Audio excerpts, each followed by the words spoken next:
Welcome back to another episode of the Fifth Quarter Podcast. I'm your host, Marcus Jones, the Bluff City Cowboy, coming to you live from Memphis, Tennessee. And we are here for a special episode of the Fifth Quarter Podcast. Today, we are doing one of my many fantasy football league drafts. So I like to go live. I like to give the fan base a chance to give us their thoughts on who we're drafting. I know a lot of people aren't familiar with fantasy football, so it gives you guys an idea to kind of see how a draft works. And it gives us another opportunity to talk some Cowboys football. So thank you guys, everybody who's watching. I see we got quite a few people watching on X, so thank you guys for tuning in. I see we got a couple of our draft participants in the comments. The reigning champ, Ice Cold Cowboys, in the comments, and he also has the first pick. So thank you for tuning in. You taking Jameis Winston? And as you guys can see, I got another long-time regular. Got my guy Jeff joining me tonight, also in the draft as well, picking 8th. Luckily, I'm pretty far away from him. Our strategies are pretty similar, so I don't have to deal with that this time. But I see those views are still coming in. Got a lot of people watching from YouTube. Thank you guys for joining. So we'll just be here for an hour or so. Go through the draft, talk Cowboys, and get things going. So everybody's kind of waiting on me right now, so I better get this thing started. So the draft will officially be underway. Ice Cold Cowboy, you are on the clock. And if anybody's watching, got any Cowboys questions, any Cowboys talk, any fantasy football talk, feel free to let me know. This is a full point PPR league, so you get a point per reception for running backs and tight ends. Makes those dual threat running backs a little bit more valuable. I honestly have no clue where I'm going. Okay, CD Lamb first. Interesting. Wow. None like a diehard Cowboy fan in the fantasy draft. I know, right? So I'll talk a little bit about my strategy. I like to go running back heavy. I know everything I say, Jill's probably going to be the same. I like running back heavy on the front end because it's so many wide receivers out there that you can kind of find 5 or 6 guys, and out of those 5 or 6, you can probably find 2 of them that you can throw out there to be your starters. If Chase was there, I was definitely going Chase. Yeah, I'm about to say he just left. I'm not as high on Justin Jefferson this year. You can't go wrong with Justin Jefferson. Jefferson had performed with lesser quarterbacks, and I believe McCarthy, he's not going to be world beater, but McCarthy's going to be okay. He's going to be better than some of the quarterbacks he's had in the past. I say it like that. I really like Bijan Robinson. Michael Penix likes to throw the ball to the running back as a first-year starter at quarterback, so the check down is going to be his friend. Bijan's a dual threat running back, and his PPR is probably going to be taken off the board now. So he's going off the board thanks to Eric doing auto draft. So we can scratch Barkley off next, all right? So right here, I'm leaning towards Barkley or Jefferson. If I go Jefferson here, you know my next 4 picks going to be running back, right? Of course. So my question is, do I want to go running back, or wide receiver, running back? I always get you a top receiver if you can. What? The running backs will be there. I don't think running back's going to be there because I got you, I got Lambo, I got Mendoza. By the time I get back to me, y'all might have 6 running backs right there. Possibly.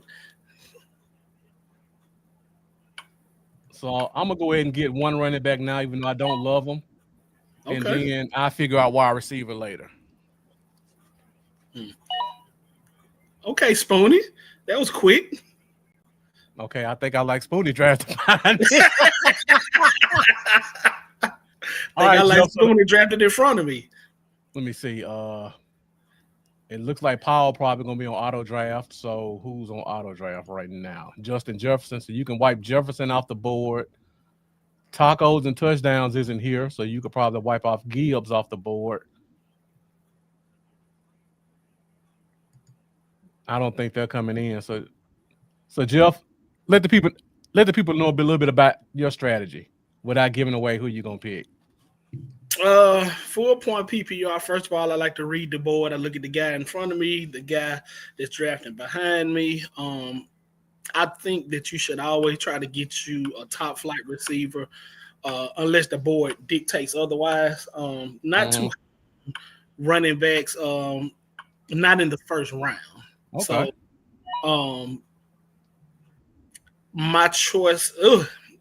If we go auto draft, it looks like I'm gonna have a choice. Puka's been there for me in a couple of leagues. I think I go in a different direction, just because I like to keep my draft diversified. Okay. See, I'm the opposite. I like all my teams to look as similar as possible, just so if I got 8 teams going, I don't have to worry about swapping a lot of people out. Right. Well, your first couple of picks, unfortunately, I've been drafting toward the end of every round. I mean, every draft. So my team and the players are pretty much similar. I would love for Justin Jefferson to get skipped right here, but I don't think auto draft's gonna allow that. So, question, Ice Cold Cowboy. I see you in the comments. You had the first overall pick. You said normally you go running back 1 first. Let us know why you went wide receiver first and why that receiver was CD Lamb. I'm just curious. Because I would have picked Chase first if it was me. Of course I would have picked Chase first. Oh, yeah, definitely. That's a no-brainer. So Ice Cold Cowboy, get in the comments. Did that Cowboys fanhood overtake you to take Lamb? Or was there another reason you took Lamb over Chase? He said, because here I gotta have CD. Okay. Yeah. We know where one of his picks are going then. All right, so I think Lambo going Genty right here. Oh, yeah, of course. No, Lambo likes you and Lambo pick a lot alike. I was just about to say he was gonna go neighbors. I was sure hoping he come back on the come around. No, you and Lambo think way too much alike. Probably more than me. Now his next pick is gonna probably be. Now hold on. It'll be Genty. You know it's Mendoza. Well, Mendoza would throw a name out there. Like Mendoza a pick, David Montgomery in the first round. Mendoza has a very odd style of drafting, but it always seemed to work for him. If Mendoza's on auto right now, if he was here, I could have seen him going H-hand right here. Yeah, I can definitely see that. We got a lot of people on auto. Maybe what's it called? Mendoza said his Q though. Yeah, I know he said his Q. Okay. Let me see. All right, 5 seconds. So Jack Meeker, since I got a few minutes before I have to pick. Okay, Henry and then Jensen. Oh, definitely. Yeah, I'm sure. Yeah. Is Maffa being left out swinging in the wind? I don't know if you mean it in terms of fantasy purposes or real life. If it's real life, no, he'll be the third running back. Oh, yeah. The Cowboys would be a fool to let him walk out in, I guess, trying to pick somebody like Miles Sanders. No, Sanders hadn't showed you anything in the preseason. I think if you let Sanders walk out the door, he could easily come back to the practice squad easily. But you don't let Maffa. You don't throw him out there and risk their chance. Yeah, we talked about this a little bit on Wednesday night. Miles Sanders is a veteran. He didn't have a lot of offers coming out of free agency. He hadn't shown anything in preseason to make a team say, I got to get some of that. So you definitely cut him, give him a chance to find another opportunity, and then throw him on your practice squad. And the good thing, okay. Oh, wow. McCaffrey. So he did have his Q set. I just said we knew what's it called? Lambo was going after. Oh, yeah, he was waiting for that one. All right, Jeff, you going running back or you doubling up? Okay, doubling never mind. All right. Josh Allen this early? Yep. Okay. So my next 3 picks will be running back. Just letting y'all know. Unless the board dictates otherwise. I may go 2 more running backs right here. Okay, Brian Thomas gone. Okay. Let me see what the Lambo say. Receiver. Let me see.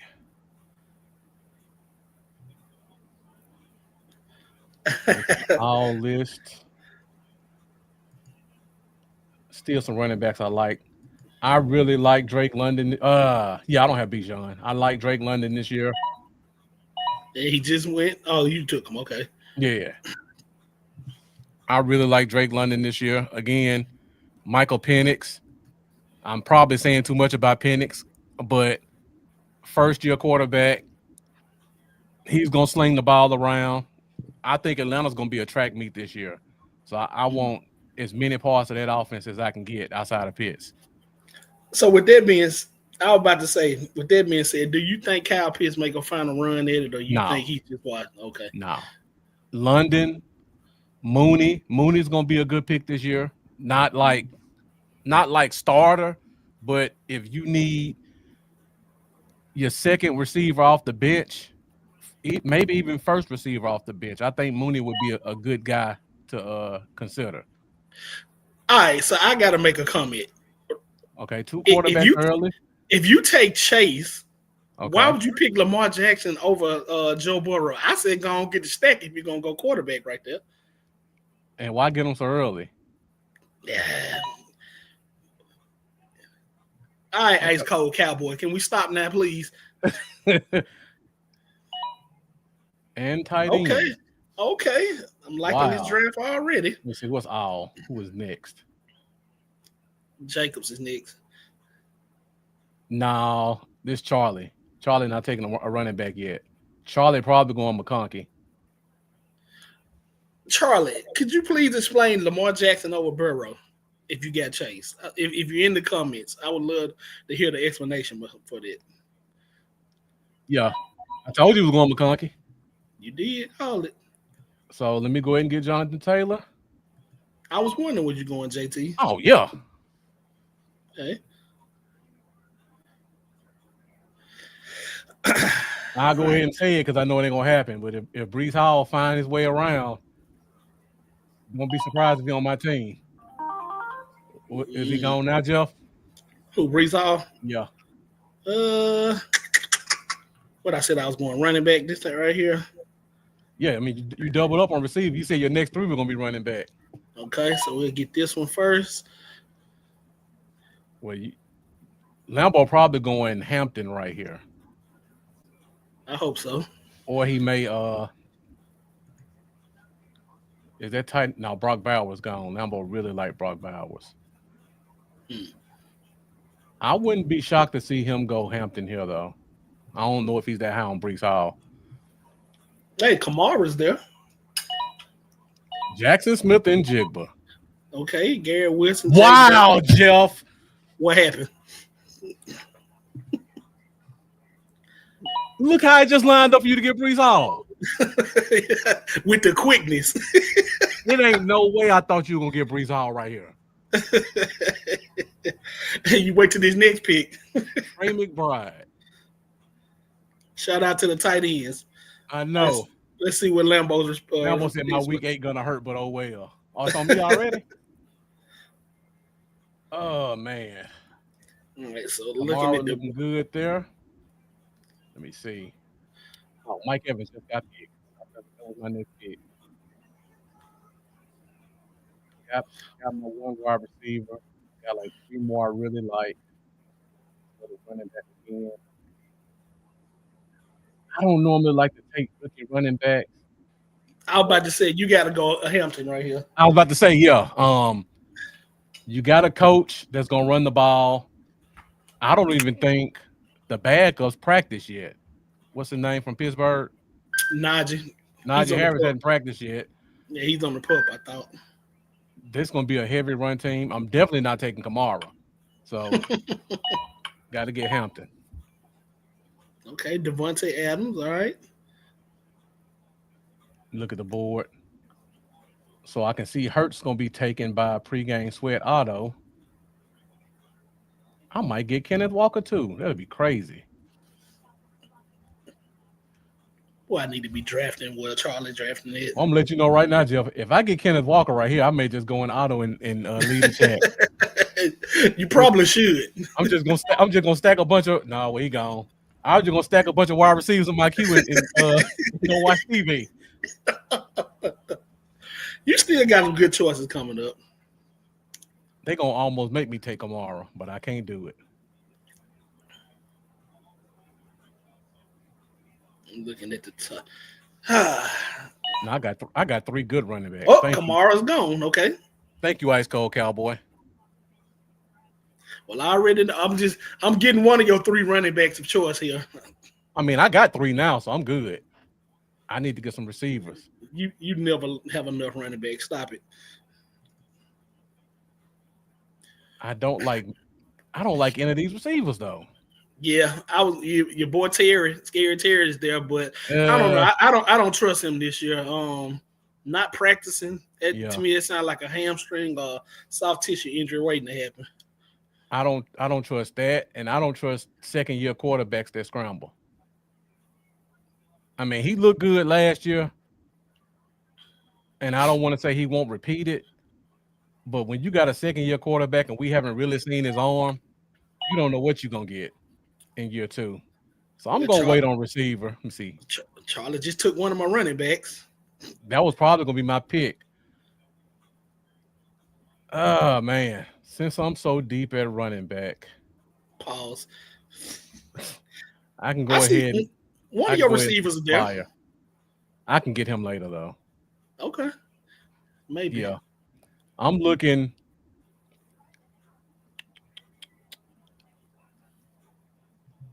Yeah, I'm going to go one more running back then. I just started throwing crap at the wall. Why not when your guy's there? Or you think it's too early for him? To what, DJ Moore? Of course. Nah, I can wait. Okay. I ain't too high on him this year. I'll take him if he's there, but. Okay, 10 seconds. 5 seconds.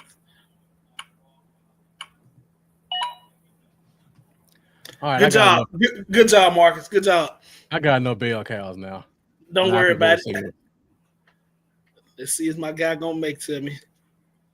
I'm gonna be stuck taking Aaron Jones this year. The only reason I took Pacheco,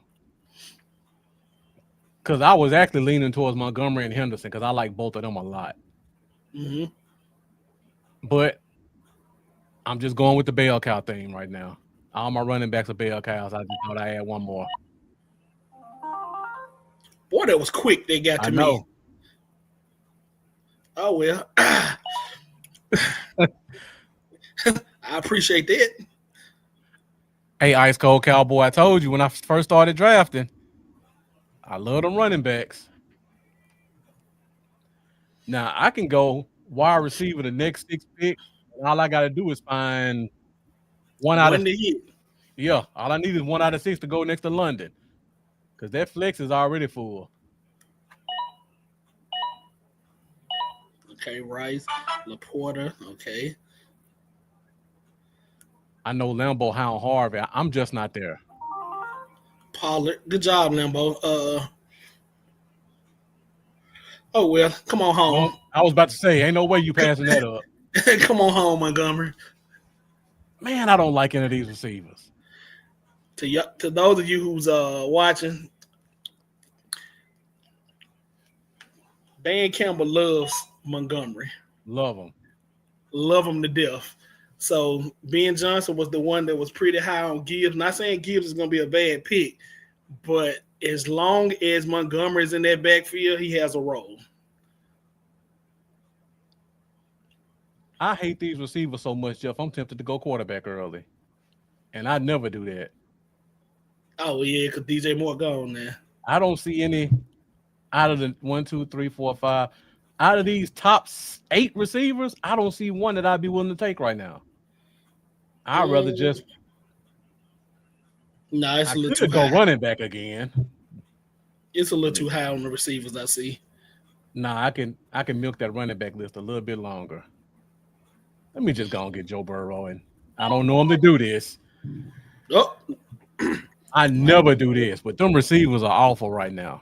I don't see the value. Right. Somebody's gonna be getting the trade off for T. Higgins real soon. More who got T. Higgins? Let me see. Who got T. Higgins? Oh, tacos and touchdowns. Oh yeah, look at this team. Why you gotta say it like that? Yeah, I'll be getting T. Higgins off him. And look at his running back. Might not even Oh play in yeah, week 1. yeah. Yeah, I can go and call him now. I might give him a call. I could probably draft the running back right here and make that call for Higgins. The man got 18 and that's it. He must have set his cue for like 15 wide receivers or something. Do we got 2 flexes? I don't know. Okay, yeah, I hadn't even looked at. Yeah, we got 2 flexes. Yeah. Okay, so maybe he gonna run 4 receivers then. I guess. Okay. I'm tempted to go running back here. Again, I just don't like these receivers. Caleb Johnson, Cortland. Oh, yeah, you definitely. I see one you probably should go, but I see about 5 of them coming up. If I think at least one of them could fall to me. Let me look at the all list. We got a lot of auto people. Tight end, wide receiver, tight end. Okay. If auto goes the way it should, one of these receivers should fall to me.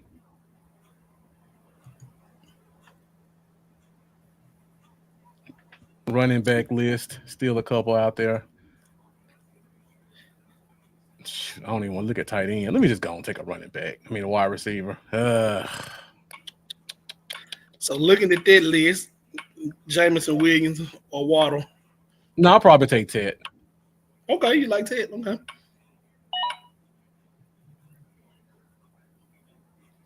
All right, I don't like him.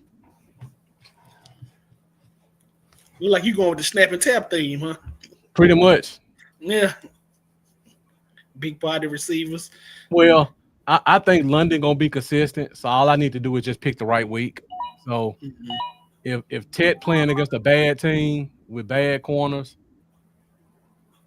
he can start next to London 1 week, and then everybody else just kind of get thrown in there. That's kind of where I'm going now.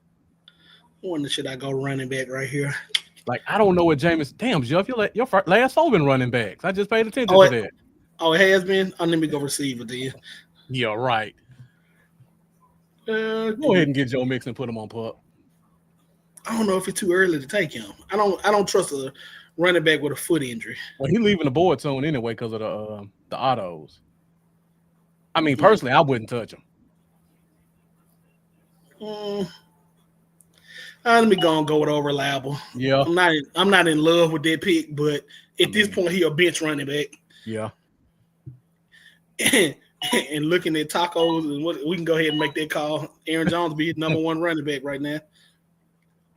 Ice cold said my squad getting ice cold. Oh, I hadn't even been paying attention to the chat. Okay. I think I might do some unorthodox right here. How many receivers? Oh, I ain't got number 2 receivers. I do need to get some more. Junkins. I'm stuck between 2 receivers here. Look at this. Okay, my QB is there. And I hope one of these receivers can fall. I know you about to take one now, though. Yeah, I just don't know which one I want. Who you leaning between? Who you looking at between? Judy and Ridley. You bastard.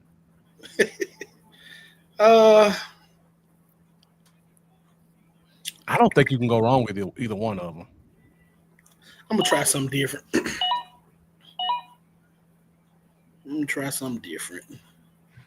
Come on, Spoonie. Don't let me down. Let's see. Looking at Spoonie team. Dak Prescott, my boy. Damn it, Spoonie. Oh, well, I go with my next option then.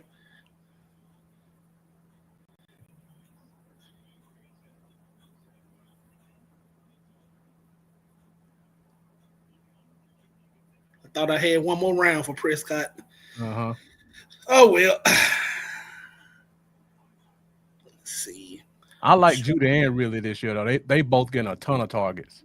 Oh, I don't know what they're going to do with them, but they getting a ton of targets. Hey, all I need is opportunity. Joe There goes Joe Mixon. Mixon. Okay. I just draft a start on this next come around.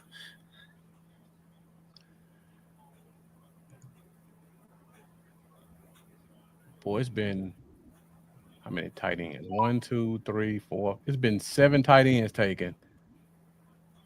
And I still see about 4 guys who could easily be top 10 tight ends. Yeah, I wouldn't touch tight end right now. Did you hear that? Yeah, what was that? Oh, yeah, I did because hear he drafted a kicker. Sorry, Lambo. Probably the best kicker in the league, but way too early to be drafted. That's Ice Cold Cowboy. No, I'm talking about. I think that's who Lambo wanted, but yeah, way too much talent on there to be drafting the kicker. But I like it though, because that really is the kicker I like. MVP. Yeah, he took my pick. I was gonna go with Doomsday right here. I figured you were going to Doomsday. I see another receiver I like. I don't know if he'll make it to me. You think you're gonna be able to wait on? Oh, I see 2 more receivers I like. You think you're gonna be able to wait on Addison? You know what? I did put suspended can be put on IR in this league. I'm sorry. This is a family-friendly show. I can't cuss. I did not pay attention to the rules. I did not see that. Let me see. I see a couple running backs. I see at least 3 more running backs I can still go after. I hate to take them. You going Scatterboo? Hell no.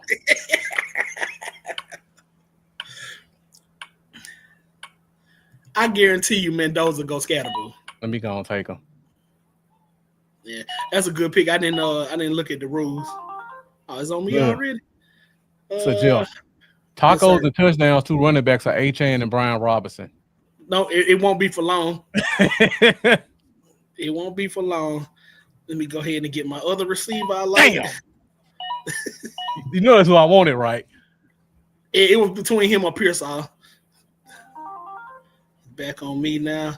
I guess I gone. Let's see, 1, 2, 3. I don't think he's going anywhere. Let me look at the all. Chariot call. Look at running backs. ETN. Warren. I should have took Diggs.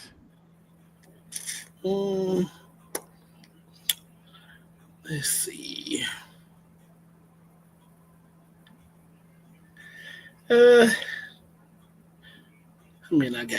I got 4 receivers. Okay, do I want to go another receiver here? Boy, Ice Cold Cowboy really feeling himself.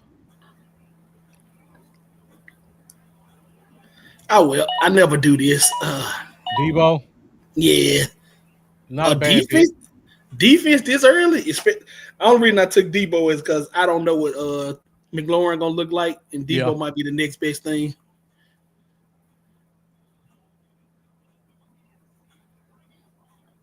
Let's see what old Spoonie gonna do. Looking at Spoonie team. Spoonie got 2 Spoonie. I wish you was on live because you got Prescott and Mahomes. Yep. And 2 tight ends. And he ain't on auto. So I mean he actually drafting this. Okay. I hear you, Spoon. But you did take Prescott from me, but it's okay. Look at the all list. Okay, another tight end coming off. Check out I got a quarterback already. I might not draft another quarterback. Let me see. Go and get your running back. Go ahead. I see them already. Go ahead. It's 2 of them out there first. Because I heard Jawan Jennings might be ready week 1. Yeah, I just saw that go across my ticker.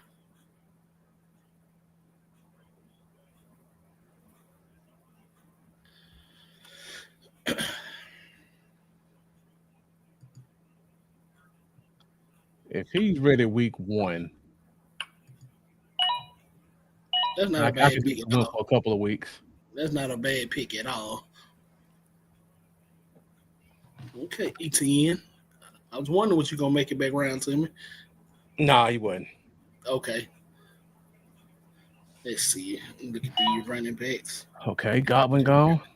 Now I just hope my wide receiver make it back. So you mean I get my pick on running backs past you? Yeah. Oh, yes, right. Oh, no. You know who I'm going next. I do. I If already he know. makes it. So I just get the other one then. Yeah.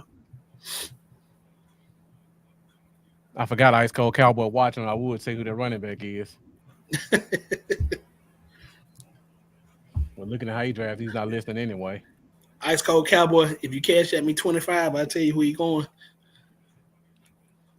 I wish you would have gone live with us, Ice Cold, because I would love to know your thought process on them last 3 picks. Well, Lambo loved Caleb Johnson. When he drafted him, Lambo made a comment in the chat. That's not a terrible pick, but Come on, I the think I starter would have still out gone. there. Aaron Jones was still there. Swift was still there. He might be on auto now. Okay. Nah, I don't think he's on auto. He's He still in the did ju- comment. He's still in the comments. He did just auto pick. What's it called? Jared Goff. He just made a comment in the comments, so he can't be on auto. Come on, Charlie. Don't let me down.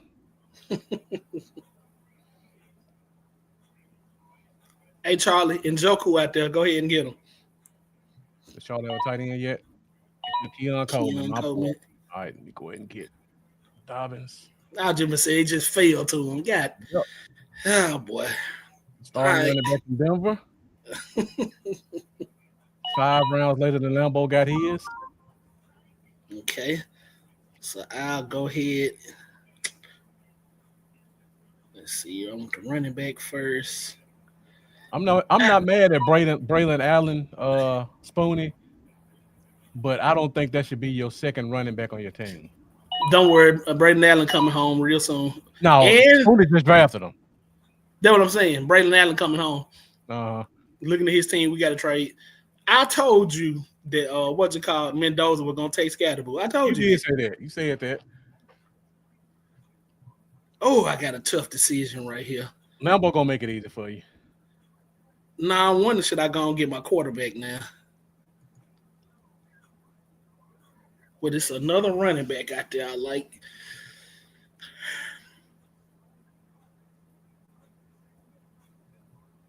Look at receivers. 1, 2, 3, 4, 5. I shouldn't have to take another receiver. Okay. I go and secure that stack right quick. That's a good pick, Lambo. Yeah, that's actually where I was going next. I go and secure my stack. I'll go here and look. That's a good pick, Jeff. I just noticed that. I forgot you got Nico. Oh yeah. I was going him or Prescott. In one of our previous drafts, one of our friends screwed me out of him, but it's cool. Mm-hmm.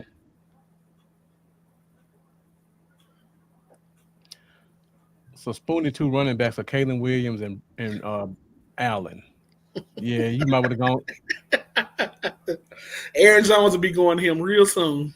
I hate this. I almost want to tell him who to take. I feel that bad for him at running back. Hey, Stevenson out there. He good. I mean, for him, that's not a bad pick. At least you know he's playing. Right. Because H.A.N. and Allen may not play first week. I mean, he ain't got H.A.N. Tootin'? Hold on. Yeah, Spoonie. I don't know about that one. Hey. Spoonie in the comments saying breaking news, Mahomes might be on the trade block. He better be. You think? Spoonie, I'll give you Nick Chubb for 3 weeks.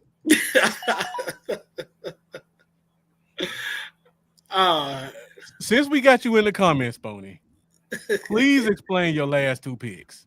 I need an explanation. No, Spoonie, we need you to come live and explain them. Because neither one of these last 2 picks are going to be starting week 1. Tootin might not play at all unless you think ATN getting traded this week. I would love to see what you think about your RB2. Then he put laughing in the comment. All right, Ice Cold Cowboy, I see you. Took my tight end. Oh, I ain't drafted a tight end yet. Yeah, I had neither. Well, you know the tight end I like, so I can keep waiting. I got several out there. There's several tight ends out there, so I'm Not really worried about tight ends. I'm getting some of this talent. Well, I hate to say it. If Stevenson there when I pick, I got to take him. I know I'm already deep at running back. Let's see. 1, 2, 3, 4, 5, Well, 6. there. Yeah. He might not be a bell cow, but I know he's touching the field, and I know he'll do a threat guy. Okay, it's on me. So let's see here. So Spoonie said, he said Tootin was by accident.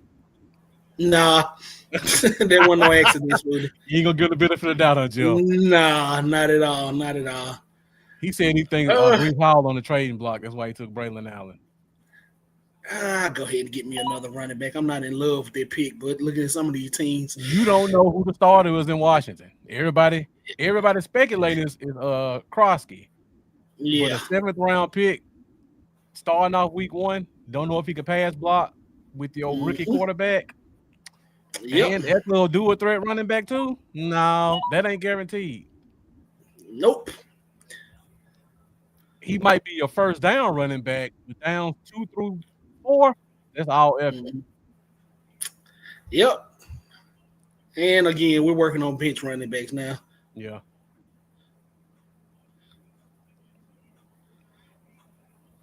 And that's kind of the same thing I was thinking with Stevenson. Right. Henderson gonna be the explosive guy. He probably gonna have the stats, but first and second down is gonna be the flip. First and second down is Stevenson, and it's third down too if they behind. Well, I'll cash up you $5 if you tell me what his pick going. Your pick? Yeah. Let me look real quick. Look at your team. You pretty deep at receiver. You might go Ayuk here and put him on pup, or you might go. See who you got to handcuff. You don't got nobody you can handcuff. Are we doing it already, Jeff? Already. It's Thornton or Ayuk. It's one of the two. He won't make it back to Limbo. Sorry, Limbo. Might be early, but that's my darling of the draft. Let's see. We got 3 more rounds. We done pretty much drained running back. I ain't taking a receiver in a while. Limbo ain't come in it yet. I know it's coming. I know it's coming. I'm considering going Ayuk and just throwing them on pup list. Because we got 2 injury spots, right? I have no idea. I did not look at that part. We do. Oh, we do? Okay. Yeah. If I do that, my injured list going to be full for the next 6 weeks. You know what? I got Jawan Jennings, but the talent there, it's about the right spot for him. I'm going to go Ayuk right here. Put him on IR. By the time we get to week 5 and he come back. You have a lot of people in your inbox. Oh, yeah.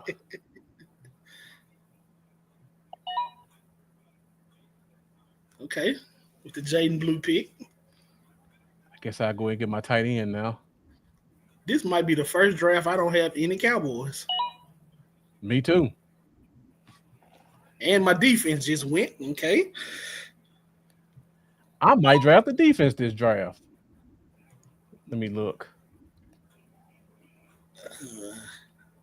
Let's see.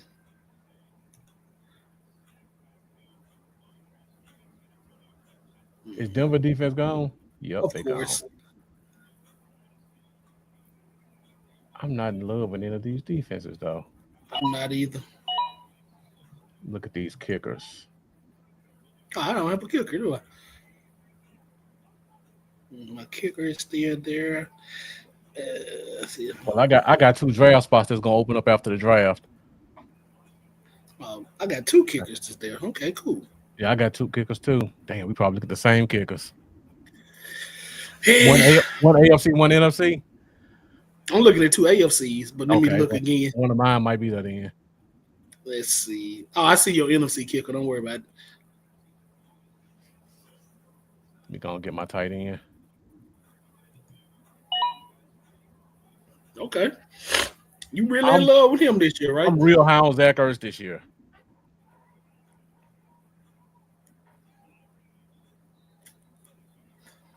Spoonie, you finna draft a starting running back right here? I was about to say, please draft the running back, Spoonie. I'll even help you out. Get Tank Bigsby, please. Tank Bigsby should be your pick, Spoonie. Your next two picks should be Tank Bigsby and Jerome Ford. I don't even normally do this. And he but did. I gotta help you out.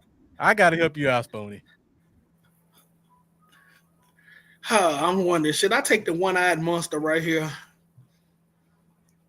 I can put him on IR. Put him on IR. You got a spot for him. Yeah, I'll take the one-eyed monster. Okay, Marvin Mills. Guess I'll go ahead and get a. I knew this one was coming. Woody Marks. Lambo love Woody Marks. I guess I'll go ahead and get me a kicker here. I like him this year. Well, you took my AFC kicker. Yeah. But your NFC kicker is there. He always there. Now that I look at the list, I think I'll probably go with one of these top two kickers that's left. The second top kicker is not a bad go. Do we get extra points for 60? Not extra points, but do we get 6 points for 60-yard field goals? I would have to look. You talk about Cam Little? Yeah. You got the leg for it. Okay. Because I was thinking about Koo, but then I was thinking he be missing field goals. He do. Yeah. Let me just go with old reliable. ALC kicker. Okay. Well, Loop was the one I had in first in mind. I know. I watched a couple of his preseason games. I like what I saw. Let's see. Guess I put him on pup and pick up my my defense. This was a quick draft. We didn't even get an hour. I was gonna make a comment, but I'm not. I was gonna make a comment, but I'm not. I'm gonna leave it alone. Actually, it's a couple of defenses out here I like. I learned my lesson from you last year on one of these defenses. What's that? The Chargers defense. Oh, yeah. I learned my lesson with that one.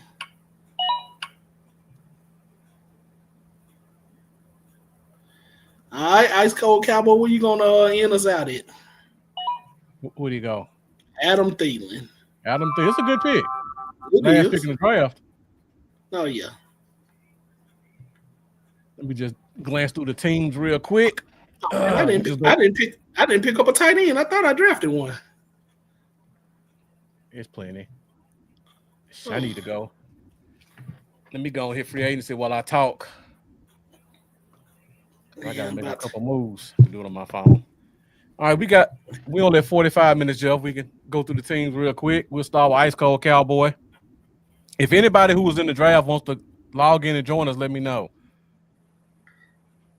Ice Cold Cowboy said picked up Thielen. Now he's about to go drop golf. If I would have known you want to do that, I would have waited on my quarterback. So we look at Ice Cold Cowboy team. So I'm assuming Bo Nix is starter. Running backs are Irvin and Hubbard. You think his flex gonna be Golden or Kamara? It better be Kamara. You said better be?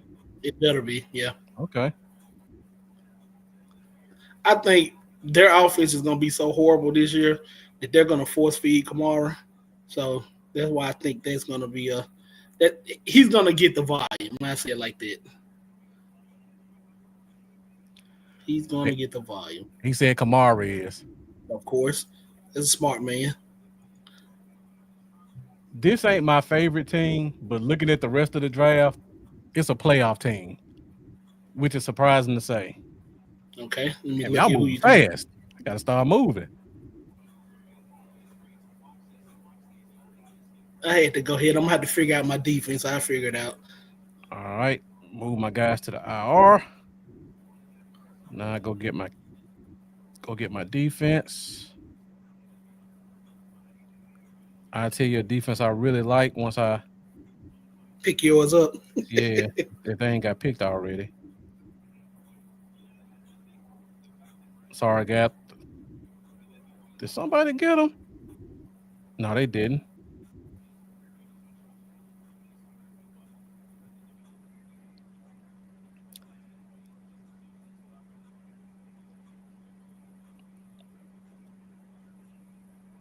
The defense I like is going to be kind of surprising.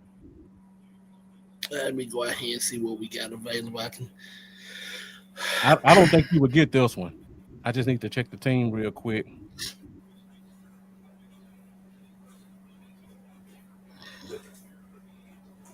It's between two teams. Let me just check all the teams out. You know what? Now that I say it, it ain't that surprising. So when I try to pick a defense, I normally try to go to what I think is going to be the weakest division. Mm-hmm. And surprisingly, I think one of the offensive divisions this year is going to be the NFC West. They just so you picking up the Rams? Well, I see the Rams. I actually like the Cardinals, but they've been trending. They trending. Yeah. But the Rams are solid too. So I'm probably gonna go week to week, and the Cardinals are playing New Orleans week 1. So that's why I'm picking the Cardinals for now. But I don't like any team in that division.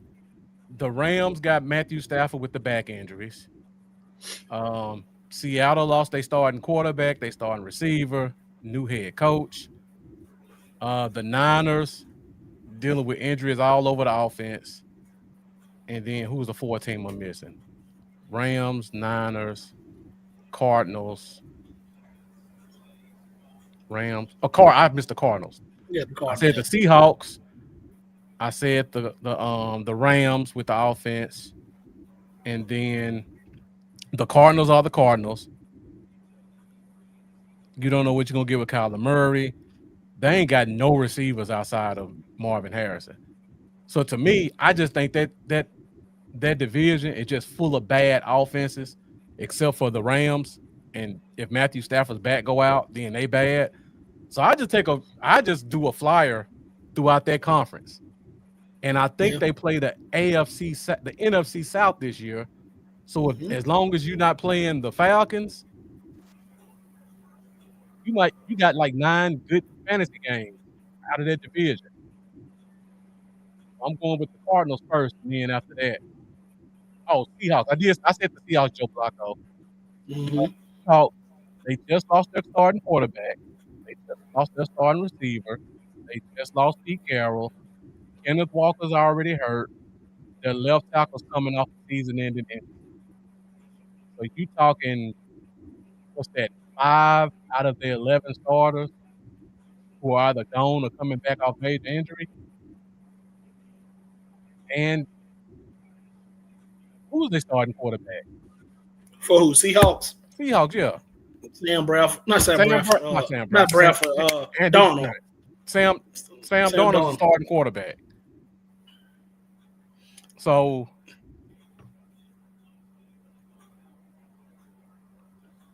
Shallow got himself cut. Yeah, you can't fight week 3. Yeah, and for the people that are high on Jackson Smith or Jigba, that's why I'm really not that high on him. Sam Darnold played phenomenal last year, but he's so hit or miss. Because let's not forget, this is the same Sam Darnold that couldn't beat out Brock Purdy for the backup. And that's no knock at Purdy. Purdy does what he does with what he got, but he couldn't beat out Sam Purdy for the backup quarterback position or the 3rd string. So if you want to live with Sam Darnold, hey, be my guest. Last year is totally different from this year. All right. Joe Blocko said the Seahawks want to run the ball this year. They have to. Look at their receivers and their quarterback. Yeah, and with their new offensive coordinator, Clint Kubiak, that is one of his staples. Yep. He's going to run the ball. So whoever got Kenneth Walker, speaking of that, that's another running back out there that I need to pick up, but I ain't got room. What, Charbonnet? Yes. Kenneth Walker is going, if he can stay healthy, Kenneth Walker is going to be a real good pick this year. Yeah, if he can stay healthy. Really good pick. So that takes us to the next team, Charlie. Got Jamar Chase second, which was a huge value. Mm-hmm. Questionable with Lamar Jackson in the second round, but I mean, it's Lamar. You can't really go wrong with a 3-time MVP. Mm-hmm. McConkey and Chase is a good stack at your receivers. Charlie only has 4 running backs. Kenneth Walker, injury prone. James Conner, injury prone. Joe Mixon already injured, and Jaden Blue. Those is 4 running backs. So he may not have Charlie may not have a running back to start by week 4. The only thing I don't like about Charlie, if you're gonna go Chase, which is a great pick, and then you're gonna go quarterback in the second round, you go ahead and secure that stack. Mm-hmm. Lamar Jackson is a phenomenal player, but if you look at last year and the years previous, what's been the difference in Joe Burrow's stats and Lamar Jackson? They're pretty much identical. Yep. So me personally, I would, if I was dead set on going quarterback right there, I'd go ahead and secure that stack. Yeah. So Riker coming in, who knows Charlie better than anybody, but we all know this. Charlie does not care about running back. That's his biggest problem. This is fantasy, Charlie, not real life. Yes, it's fantasy. You got to have starters. Somebody made a comment about Breece Hall. There's Tyler Wilson. He's up at his own team. Okay. Ice Cold saying we have Seatbelt, Carson in prime time, both injured, Diggs and Revel, call Gilly and pick up Shiloh. I think we're good at safety right now. Yeah, I don't know about Shiloh. Now, we did just get news today that the Cowboys took Diggs off the PUP list. So he will be on the roster on the final 53, and there's a good chance he'll be able to start week 1. They said he passed his physicals. Everything looks good. So it's really all just down to football shape. Do y'all trust that, though? Trust what? Him playing week 1. I mean, he's better than what we probably would throw out there. I would slow play him in, though. I would let Bland and Elam start. Well, we had to come out with the roster first, but I would let Bland and Elam start and then kind of ease him in a little bit. I don't want him to overexert. Mm-hmm. Yeah, I mean, I don't expect a lot out of us week 1 anyway. So if we can go out there what we got and be competitive and not look like we did last year, we got beat 34-3 and 31-13. I'm okay with that if we sat them out. Because I'm not expecting us to win anyway. So I got to ask this question. Okay. Why is nobody expecting us to win against the Eagles? Because they're the reigning Super Bowl champions. That means nothing. That was last year. Okay. They've lost their offensive coordinator. I don't even know who is their defense coordinator still the same? I don't even know. Their defensive coordinator going nowhere. Okay. They love So basically, it's a track meet then. And I put our team up, a healthy Dak, I put them up in a track meet any day. Uh-huh. I think we beat Philly week 1. I've been saying that for a few weeks now, and I stand on it. Yeah. We beat Philly. Go ahead. Now, I'll just say because I don't trust Philly's secondary. I like Cooper DeJean, but, I mean, you got to think, but we have an X factor, Pickens.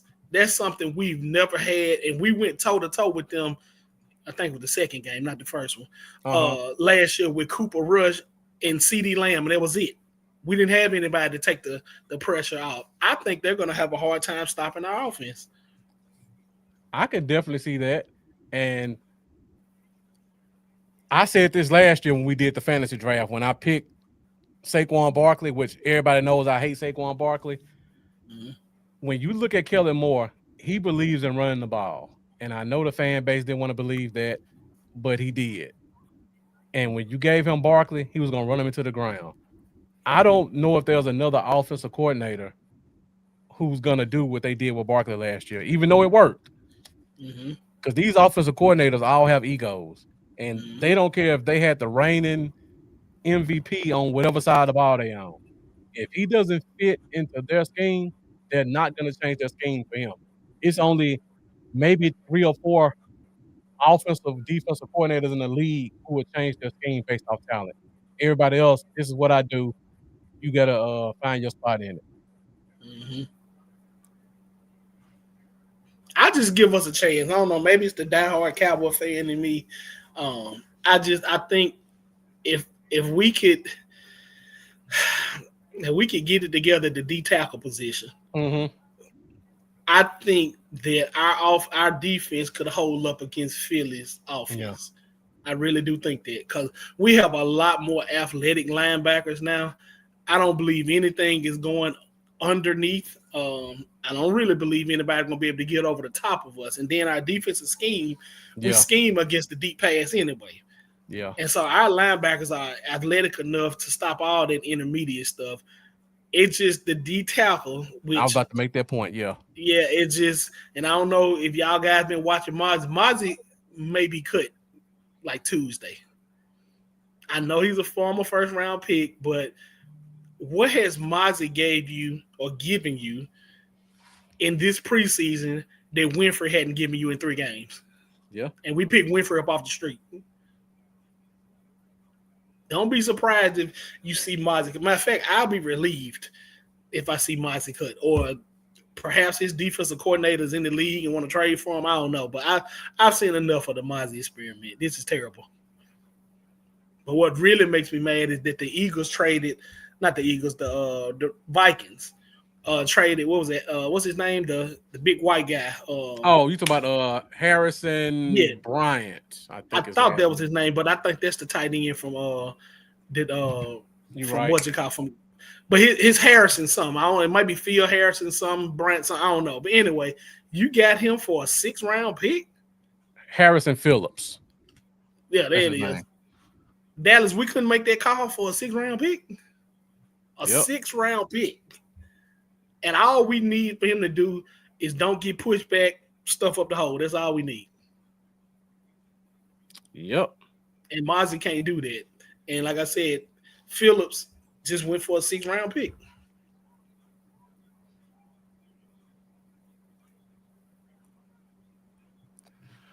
So I know we hate our defensive tackles. I hate them too. But one thing I will say is we've got much improved at linebacker. So even though our defensive tackles are bad, I think the linebackers are going to help clean up a little bit of the mistakes that we were making in years past. Because Leofau wasn't ready last year. Overshown looked really good until he got hurt. And our starting linebacker, it was only so much he could do playing next to whoever they had to insert after Overshown got hurt. I like Sanborn. I like Murray. I like Leofau year 2. I think our linebackers are going to really help in the run defense. I'm not expecting them to make us a top 5 run team, but I don't think we'll be bottom 3rd like we were last year, even if our defensive tackles are bad. Agreed. And we don't know what Solomon Thomas is, but he can only do so much. You're right. Joe Blacko said it depends on A.J. Brown's health. It also depends on if the quarterback is throwing the ball, because that's a big thing you got to remember with the Eagles. I'm going to go ahead and put it out there. A.J. Brown's health is not what they're saying it is. Anytime you bring in a receiver, I don't care that he's going to be their 3rd, 4th receiver. They just traded for a receiver. That tells me something ain't quite right with A.J. Brown. Yeah, I agree. They may slow play him.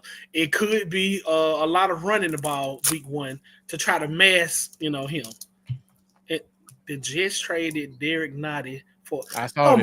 Oh my God, Dallas! What are we doing? I'm sorry, but I'm looking at the D tackles that could help our team getting traded, and they're going for low picks. And are we not even picking up the phone? What are we doing? Yeah. But anyway, back to what I was saying. Yeah, I think they slow play AJ Brown. He'll be more of a decoy week 1. Yeah, so Derek Nottie was traded. They swapped 6th and 7th round picks. And all we need is a big fat guy to sit in the middle. That's all we need. Lord, I pray we making that call to Wilkinson. Something. I think Wilkinson at 70 to 80% would be better than Mozzie at 100.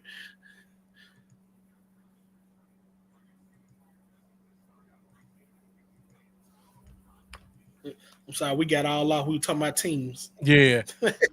All right, let's go to the next team. We go to pregame sweat. All right. So we've been talking a lot about AJ Brown and that health. Now, this is a solid team. Yeah. Good enough depth. Solid quarterback. This looks like a playoff team to me. Yeah. On the front, on just a quick look. Yeah, definitely like his 2 running backs. Yeah. A sneaky stack with Hurts and Brown. Mm-hmm. Now, I want to discuss this, Devontae Adams, and I want to get everybody's opinion. So, a lot of people are worried about Matthew Stafford's back injury. I've been in several groups, and that's all they've been talking about. Yeah, I just talked about that too. But in those groups, how can you be high on Devontae Adams and low on Puka when the same dude with the back injury is throwing on the ball? I want somebody to explain that to me. That's a good point. So, to me, I mean, Matthew Stafford, I think the back injury was just a ploy for him not to practice personally. He's 37 years old. He's not trying to get out there and run wind sprints and stuff like that. But I just don't understand people that clown. And Puka may take a small step back. Yeah, I give him that. You got Devontae Adams over there. You got to feed the beast. But I don't understand how you can praise Devontae Adams and then down Puka when you got the same guy throwing on the ball.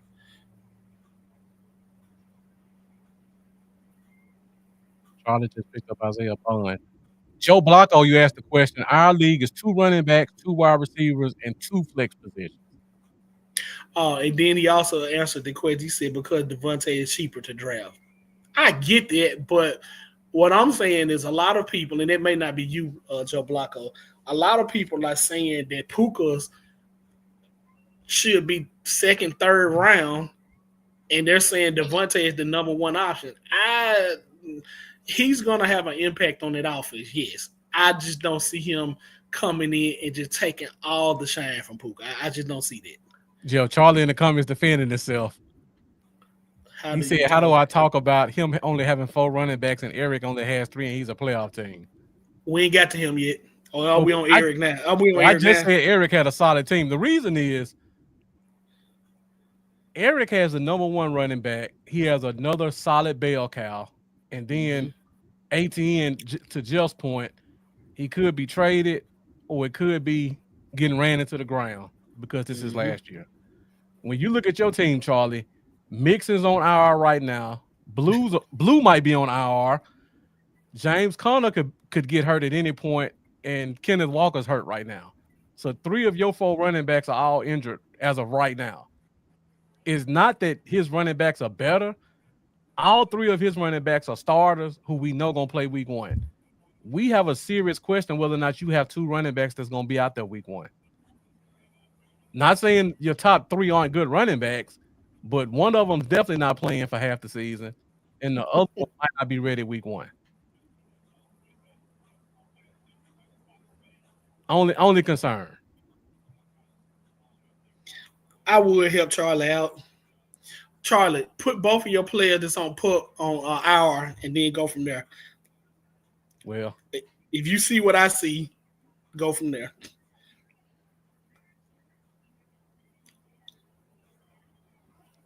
Well, I hope Jerome Ford was one of his options. Because Jerome Ford may be starting week 1. Can I go ahead and give my thoughts on Jerome Ford? Go ahead. I just picked them up. Go ahead and give your thoughts. For you, he's just a stash play. Yeah, I'm just doing it just because. Just being petty. But for those people who are hyping Jerome Ford up, Cleveland drafted 2 running backs. And Jerome Ford been there the last 2 or 3 years. Yeah. If he was that guy, explain them drafting 2 running backs. Not for you, because again, he's just a stash on your bench. But I have some other guys that's been really, really hyping up Jerome Ford. Mm-hmm. Really, really hyping up Jerome Ford. Yeah, I'm looking at a team like Tacos and Touchdowns. We'll get in a minute. A-Chan might not be playing week 1. Brian Robinson definitely not starting. We don't know what Jalen Warren is, and then Zach Charbonnet. It's another guy. He might not have a running back to start week 1. Jerome Ford might look real good to him week 1. Don't worry, I'm definitely sending out some trades. I'll be sending out trades. Don't worry about it.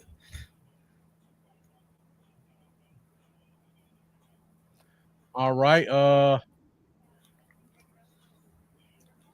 Anything you want to add to Eric's team then, Jeff?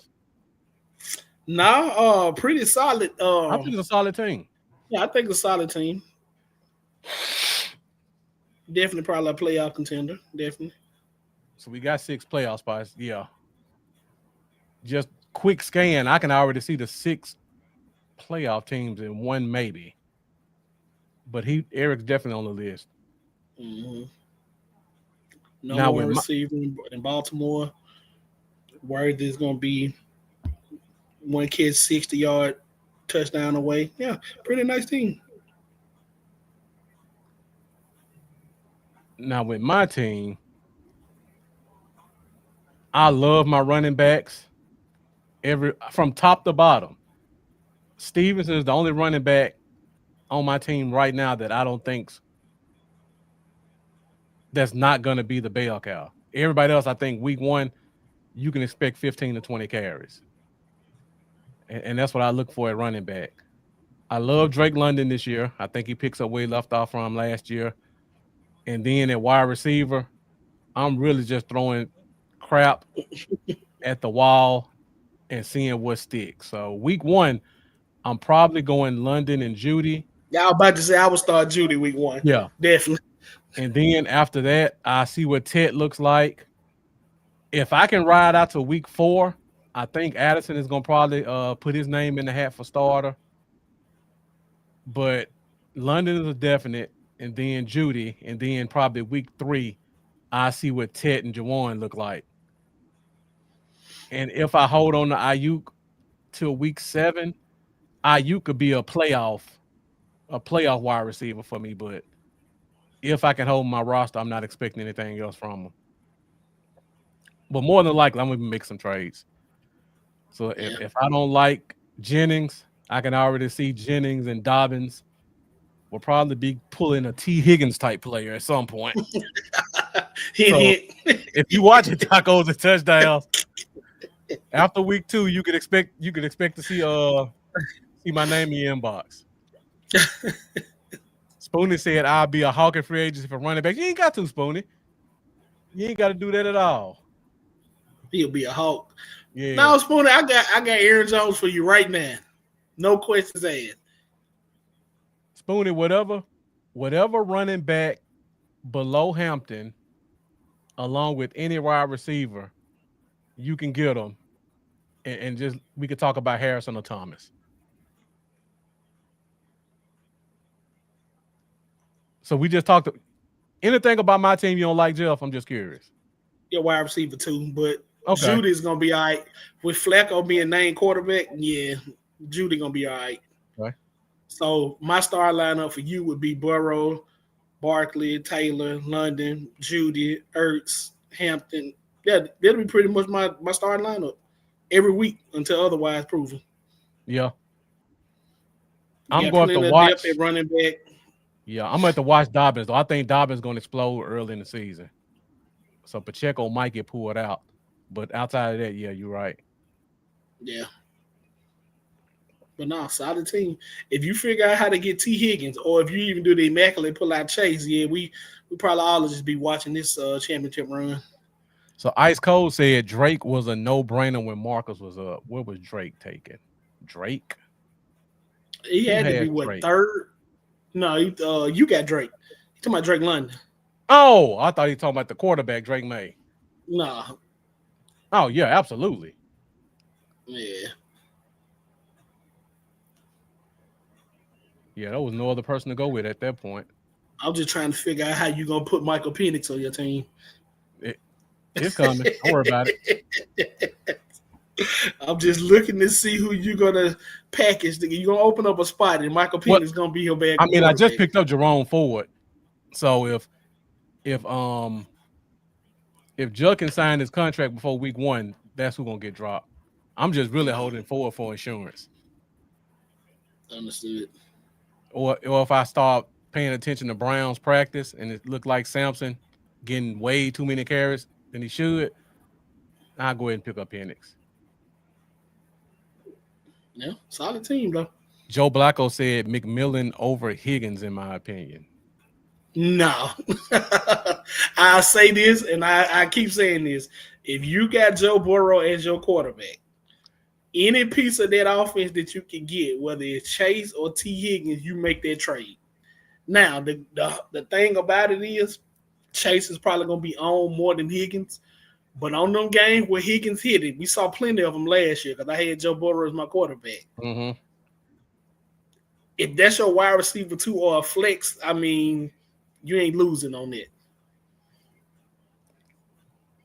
So Joe Blacko said no target competition for McMillan and Higgins injury prone.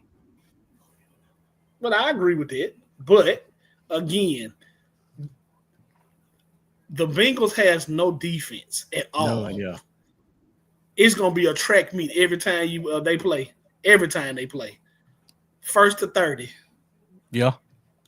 No, it's really 1st to 40 because I was looking at a stat. The Bengals scored 30 in 6 games, and I think they went 1-5. That's how bad their defense was last year. And then they might not bring Hendricks back.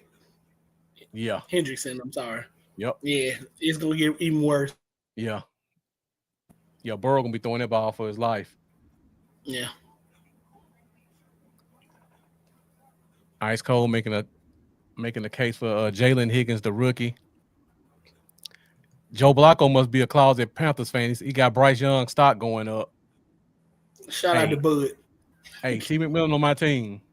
Ted McMillan on my team, so I'm with you, Joe Blacko, until it's proven otherwise. Oh, I like Ted. I just like Higgins better than Ted. Ice Cold said Jalen Higgins may be my number 2. I mean, looking at your team, you almost ain't got a choice.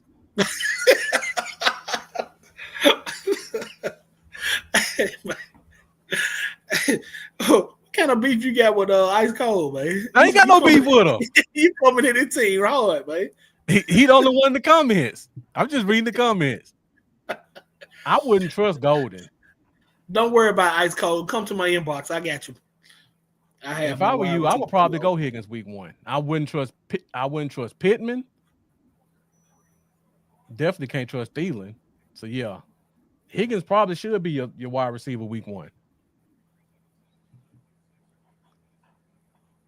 I got you, Ice Cold. I'm about to send you a trade right now.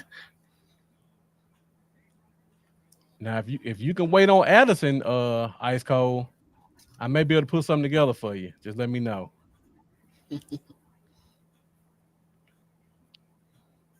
I'll probably do Addison for Jake Ferguson right now, and I picked Addison way before. just something to keep in mind, Ice Cold, as we move on to Spoonie's team. All right. So we got Spoonie's team. St. Brown, good player, but wow. Mm-hmm. That's early. Mm-hmm. Over Jefferson, Nakua, Neighbors, and Collins.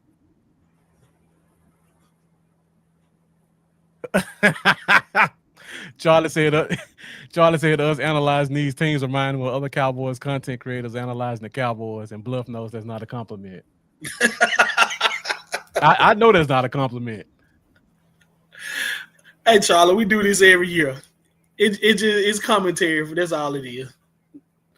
Just our feelings. Well, let me say this about how I look at teams, and maybe this will clear some stuff up. I love a team with balance. I don't like to go super top heavy because then you one injury away from shuffling your whole roster. Like we looking at Spoonie team right now. Top 3 wide receivers are great. Right. If Kyron Williams get hurt, he has no other running backs he could put in. Like he don't got a running back 2 right now that you can say is starting. If Kyron Williams get hurt, he gonna have to shuffle Brown or Thomas to even be competitive. And now you got to swap out half your roster just to put 2 mediocre running backs on the field. And that's what I look at when I see a team. If you look at a team, go ahead. I was gonna say you look at a team and Tajay Spears is your starting running back. Yeah. Yeah, you got pretty much says everything. But I mean, hey, maybe Spoonie knows something we don't know, but I don't like it. Yeah. If Breece Hall gets traded like Spoonie hopes, it makes his team look a whole lot different. I'll put it like that, though. Oh, yeah.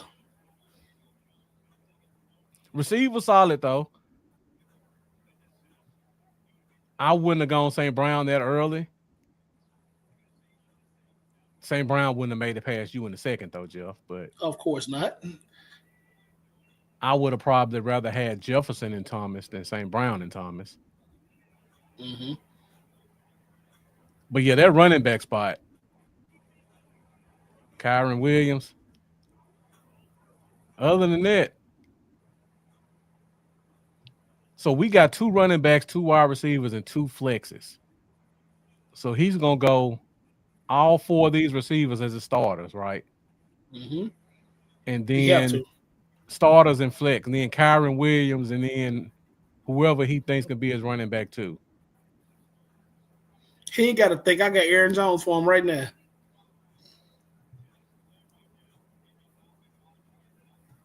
Fried okra running backs.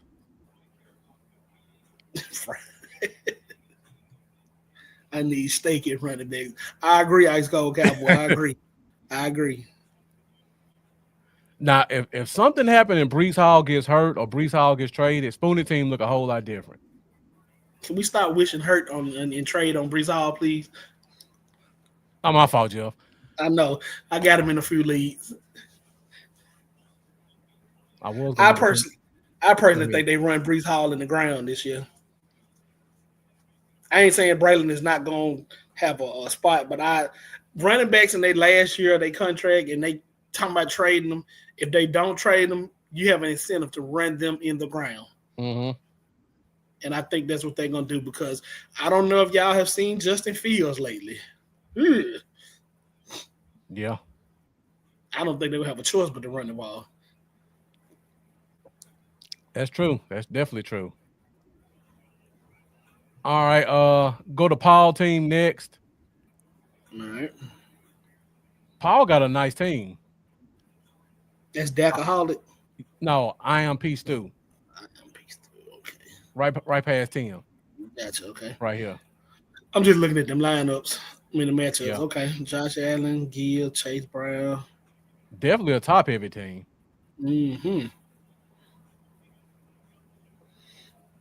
I'm not too excited about Tyler Warren being one of his starting flexes. But personally, I put Jacoby Meyer in there. For the tight end? Yeah. And it's probably more that I don't trust the quarterback. I don't trust Daniel Jones at all. Hold on. You look at the wrong league, Jeff. You said I am Stu, right? I am P Stu. Yeah. Josh Allen is a quarterback? Yeah. Jameer Gibbs is his running back. Chase Brown, Mike Evans, DJ Moore, George Kittle, Tyler Warren, Jalen Waddle. Yeah, I'm looking at the team. Oh, I thought you just said another name that went on this team. I'm talking about Tyler Warren. I was saying I don't trust Tyler Warren because of Daniel Jones. Oh, okay. I got you. That's what I meant. Okay. But no, definitely top heavy. And I think Chase Brown is really going to be slept. Well, he's not really slept on, but where he's being drafted, I think that, again, going back to Joe Burrow, dump offs in any part of that offense you can get. I think it's going to be a good pick. Yeah, I agree. Yeah, this gonna be a high scoring team. How much of that you think is Josh Allen fluff though? Josh Allen makes any team high scoring.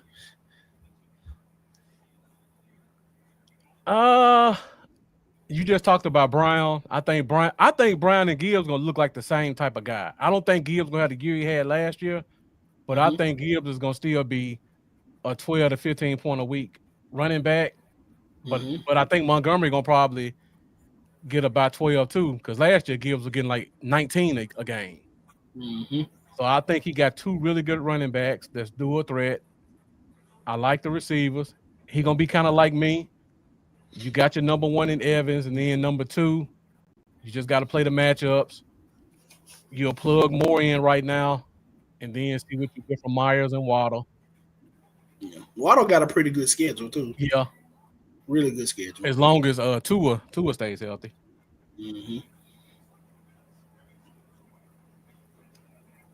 Yeah. Me personally, like I said, I'm throwing Jacoby Meyer in my second flex and taking Warren out just to kind of see how he's going to be. But Jacoby Myers is one of the most underrated receivers in the league. He always have good stats. He just be on horrible teams and bad quarterbacks. Horrible quarterbacks. Yeah. And so he got an upgraded quarterback this year. Yeah, he went from Mac Jones with the Patriots to Aiden O'Connell with the Raiders. And he still was putting up wide receiver 3 stats on a consistent basis. Yeah. And people underestimate Geno, but Geno is a decent NFL quarterback. He is. Myers gonna have some blow up games. And I'm definitely starting him week 1. In Vegas. Oh yeah. Who do they play week 1? Let's see. They play at New England. Okay. A little bit of a rivalry game. Shootout. Yeah. But I wonder who's going to get the Gonzalez treatment. I was just about to say that.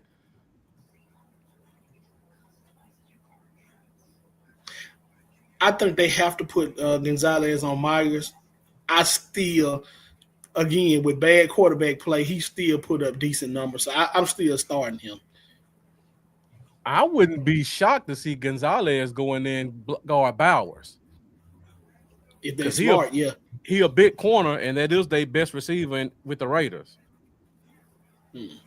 So what I'm hearing is I need. Go ahead. I was about to say we have seen teams throw they top cornerbacks in there against the tight end. He's 6'2", 205.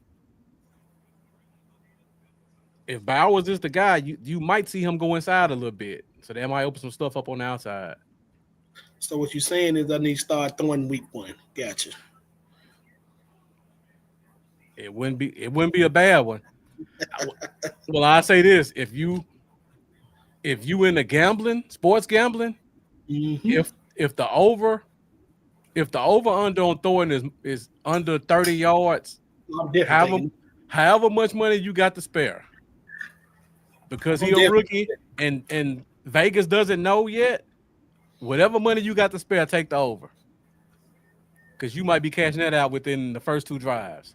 Oh, yeah. And all he needs is one play. Yeah. One play. Ice Cold say I'll take Myers myself. I have on most of my teams. Yeah, he's a very underrated receiver. Very. Yeah. All right, we go to tacos and touchdown team.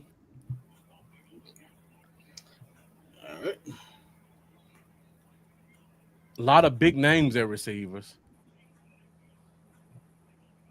I don't know what you can expect from Hill and McLaurin or Metcalf, honestly. But the name value is definitely there. Asking a lot for Jaylen Warren to be your second running back.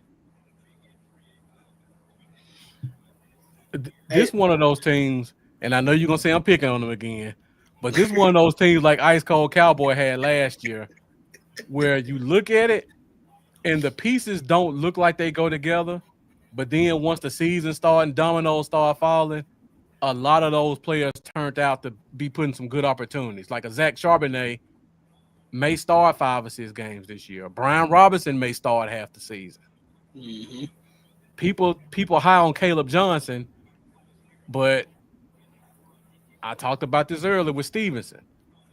Jalen Warren could be a 3-down running back. If Caleb Johnson can't block for Aaron Rodgers, he ain't touching the field. Not at all. So he might be the better running back, but the opportunities might not be there because he can't pass block. Yeah. I think you need to pick up some insurance for A-Chain. Yeah, because A-Chain might not start. He might not be healthy week 1. Yeah.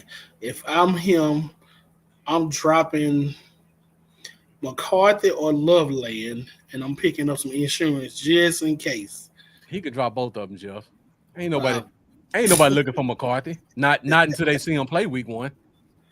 Hey, on my cousin chat, he got a guy that's gonna bet his life on JJ McCarthy. He said he's the next coming of Pat Mahomes. I'm like, yeah, I don't know about that, but he's betting his life on him. If A-Chan healthy, he can hold on to him, but yeah, he definitely need to try to find some backup. Yeah, I was just talking about maybe like an Ollie Gordon or somebody that in case he don't start or something happen, he can put him in. Yeah, I agree. Brian Robinson, not sure about him at running back too. He doesn't have a choice, Ice Cold Cowboy. I agree. He shouldn't be a running back too. He shouldn't be no more than running back 5 for a team. Hey, Taco Touchdown. I got Aaron Jones for you right now. We can talk.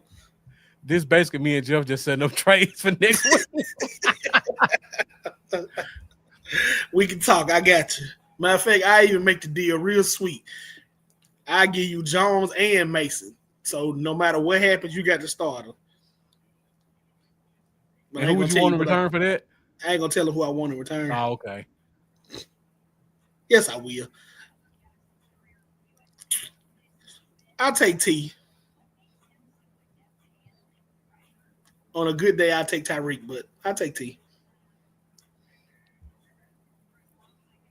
I'm shocked Tyreek went over T anyway. Yeah. I don't know. They put up a stat in one of my other chats that said Tyreek got more keys than he do touchdowns last year. That wasn't good. That wasn't good at all. Hey, Charlie, thank you for joining us. Thank you for being a part of the chat. We definitely got to get on the show before the season starts. So let me know what your schedule looks like over the next 2 weeks, and maybe we can get a show together, Charlie. Bet. I need to be on this show with Charlie. Yeah. I ain't talked to my boy in a while. Yeah, my schedule pretty open. We can't do Wednesday night, but any other day, I'm wide open. My bad, Riker. She said I'm cracking her up. All right, next we go to Jeff team. All right. What are you planning on doing at tight end, Jeff? I got a tight end already. Who you got? Dallas Goedert. Okay. Yeah. I'm not expecting much at tight end. With these teams, I'm sorry. Yeah. A tight end will come available real soon. But yeah, I went on and picked up Dallas Goedert. I mean, okay. With AJ Brown having that injury problem, I know that Dallas Goedert is questionable too right now. But in the games that AJ Brown didn't play, Dallas Goedert went off. So yeah, that's my thought process behind that. And then it's tight end. I mean, tight ends are kind of irrelevant. If you don't have the top 2 or 3 tight ends, everything else is just a crapshoot at that point. It's still more tight ends out there that I would like to get. So, yeah, I just went on and picked something up so that I can have a tight end. But tight end aside, I don't see many holes on your team. Like we go, and again, when I look at teams, I look at depth. So like I look at your team. You can just as easily go 4 running backs as you could go 4 wide receivers in terms of your starters.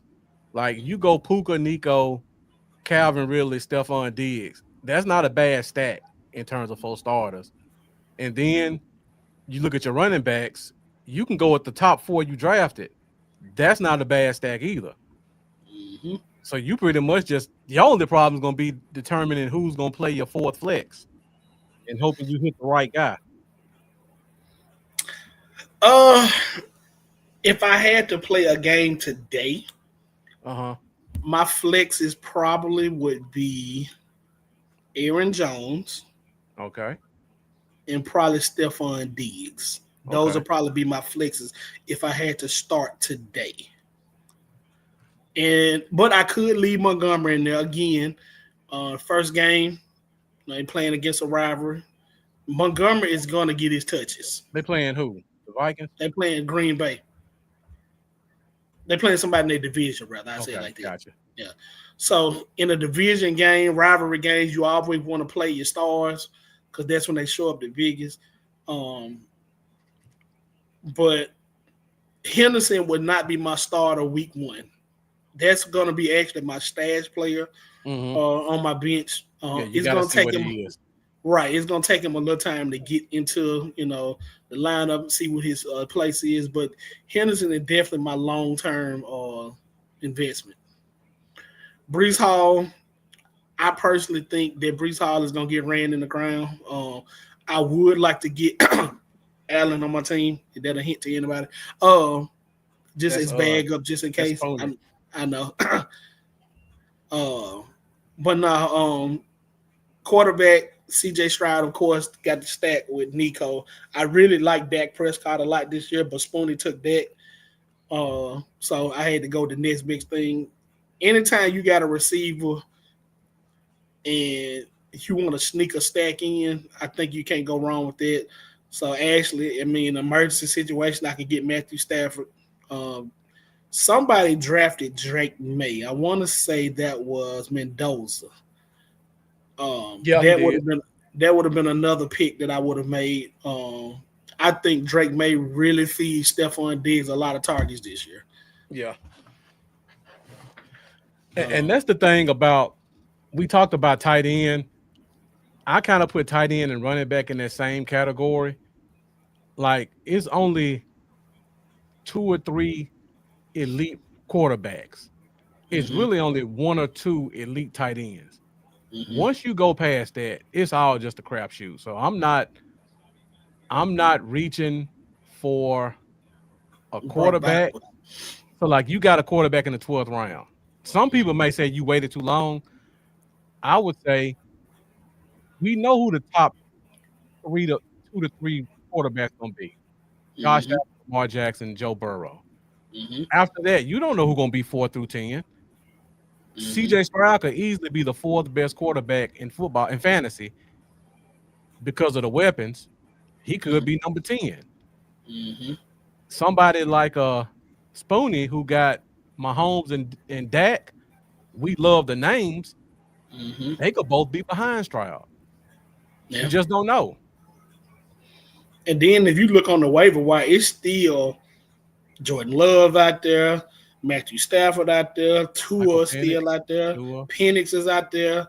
I mean, it's a lot of quarterbacks. And then you got Trevor Lawrence. Now, I drafted him last year, hoping for a breakout year. Didn't really Yeah. work out that way. But he does have Travis Hunter this year. We got Brian Thomas. To me, ETN is a very underrated receiver out of the backfield.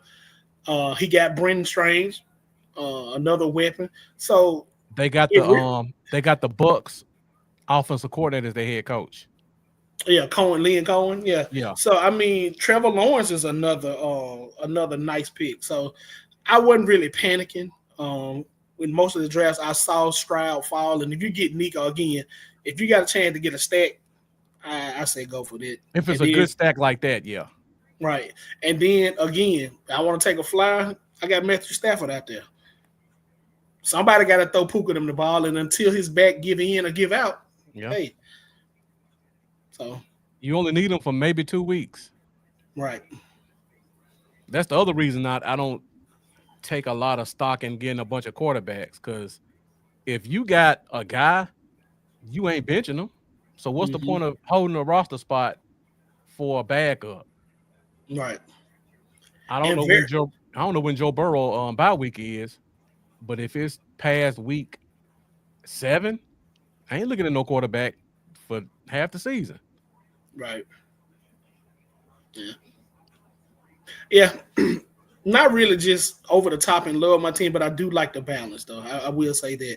I am going to have to figure out defense soon, but that'll figure itself out.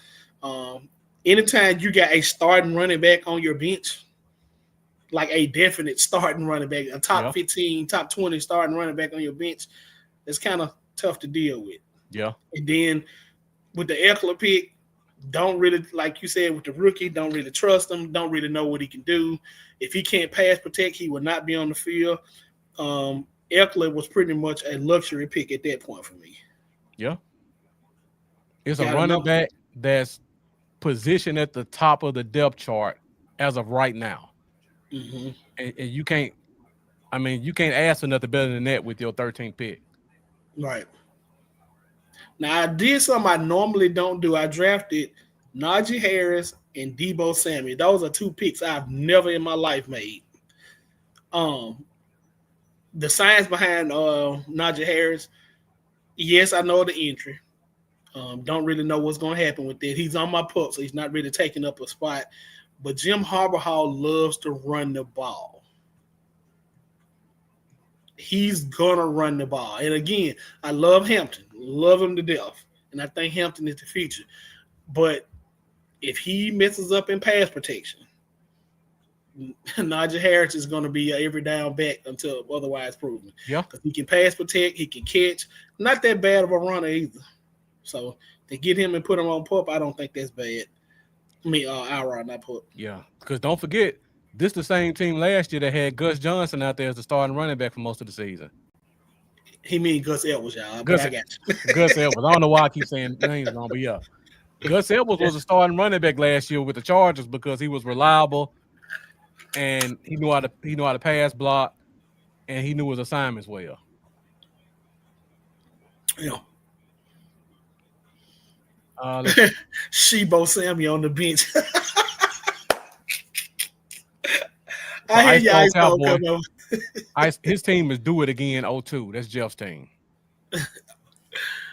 Ice Cold saying Bo Nix will be MVP convo.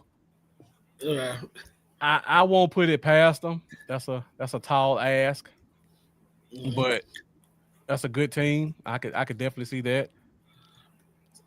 Special Potion asked who took Dak Prescott. That was Spoony. So he drafted his bag up. Pat Mahomes and Dak Prescott. Ice Cold. Let me tell you that with Deebo. Again, that was a luxury value pick. We don't know what's going to happen in Washington. And Deebo in the past has played running back. He's played slot. And with Scary Terry being iffy, meaning that he's still demanding a contract and hadn't practiced, hadn't played. To me, that's a soft tissue injury waiting to happen, to me personally. Yeah. So Deebo could end up being the number one receiver on their team. Let me say this. I didn't think about this until about 2 or 3 days ago. Mm-hmm. The Commanders just traded their running back. Deebo's best season, he had 8 carries a game. Who's to say that they not banking on Deebo getting in that backfield and giving you 8 carries a game plus 5 catches, like he did in that great season he had with the Niners? That could be the thought process. You don't know. And if he do that, welcome to my flex. Exactly. If he giving you 5 catches for 40 yards, then another 30, 40 yards rushing, that's a solid flex player. And I could easily see that being the case.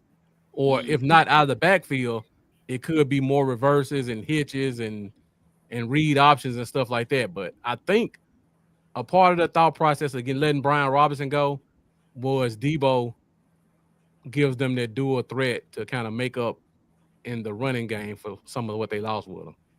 So just something to think about. I agree. I would have, if I could have, I probably would have waited another round or two to get him. But 10th round is not a bad spot to take him at. I'm looking at what was taken at that point. Look at what was taken. I'll tell you what my thought process was.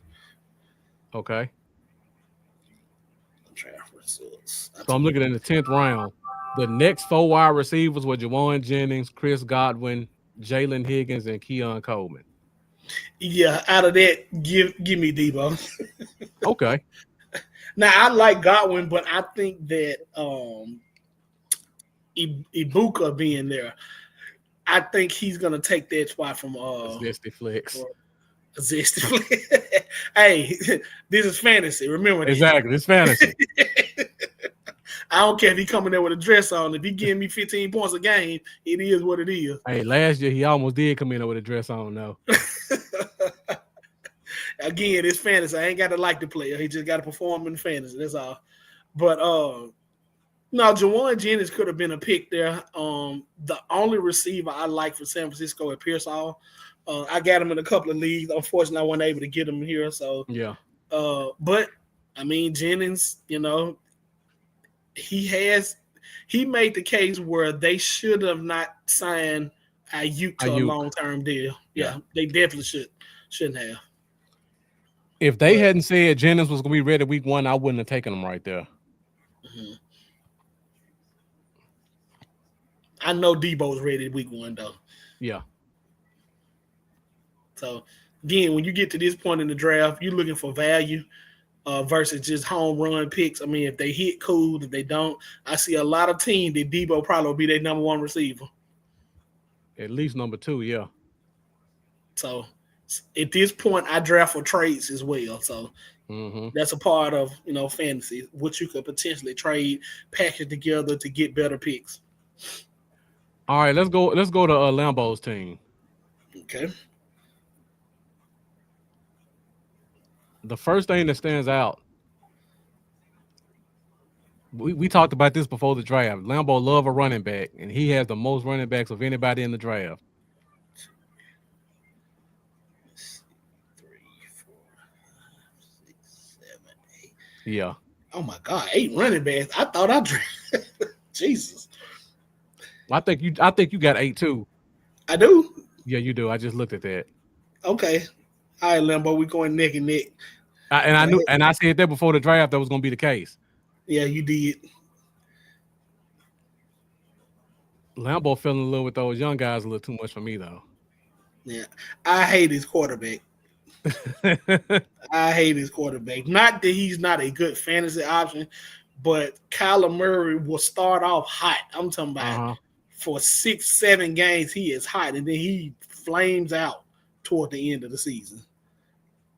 I was shocked to see him take Trey McBride that early. That was a real surprise. Well, perhaps that explains his Kyler Murray pick. I guess. To get that stat. But Trey McBride, the second tight end off the board, was this season that good last year? He had a pretty good season. I remember it was good, but not second tight end off the board good in the 4th round. Hey, Murray is mid. Can't argue with that. I wouldn't even say mid. I say he Reggie. I'm sorry. It's a family show. My bad. But Lambeau been hyping up these rookie running backs all offseason, and he didn't disappoint in his draft. He went Genty, he went Harvey, he went Judkins, he went Krosky, and he went Woody Marks. So 5 of his 8 running backs are all rookies. The ones that aren't rookies are Tony Pollard, Javonte Williams, and Trey Benson. Javonte is a starter. He's a starter. I give him that. Pollard is a starter. Okay. Lambeau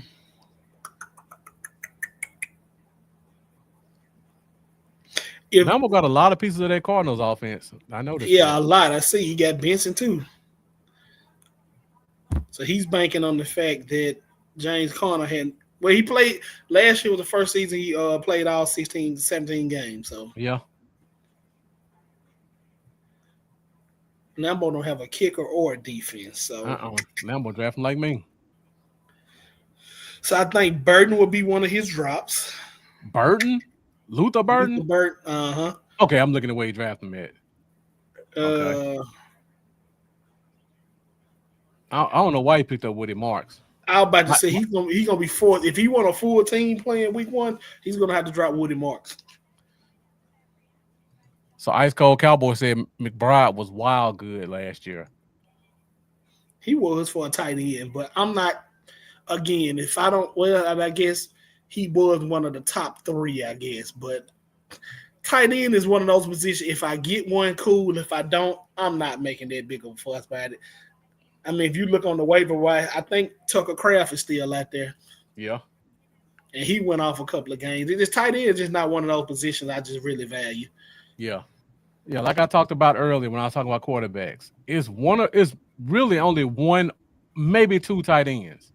Mm-hmm. After that, everybody else is just thrown in there, and you got a real good shot at getting the top 5 tight end. Right. McBride might be number 3, but Colton Loveland could just as easily be tight end number 4. Yeah, I'm looking at the free agency. Tight end Tucker Kraft. You got Hunter Henry. Mike Gesicki, they played pretty decent with Joe Burrow last year. Okay. Yeah. Got Cade Otton. His value will go up if Mike Evans get hurt. Brendan Strange, a good tight end. Mm-hmm. Those are tight ends that are on the bench that I would be happy with any one of those, especially Tucker Kraft. Yeah. What do you think about the Jackson Smith and Jigba pick with in the 3rd round? When you still had Garrett Wilson, T. Higgins, Mike Evans, Devontae Adams, all these guys still available. I'm definitely going the latter 2. Devontae Adams or Mike Evans, T. Higgins as well. Again, I said earlier, the only thing that bothers me about Jackson Smith and Jigba is his quarterback. Mm-hmm. And now he don't have DK Metcalf to pull any of that coverage off him. So now he's the guy. The guy, yeah.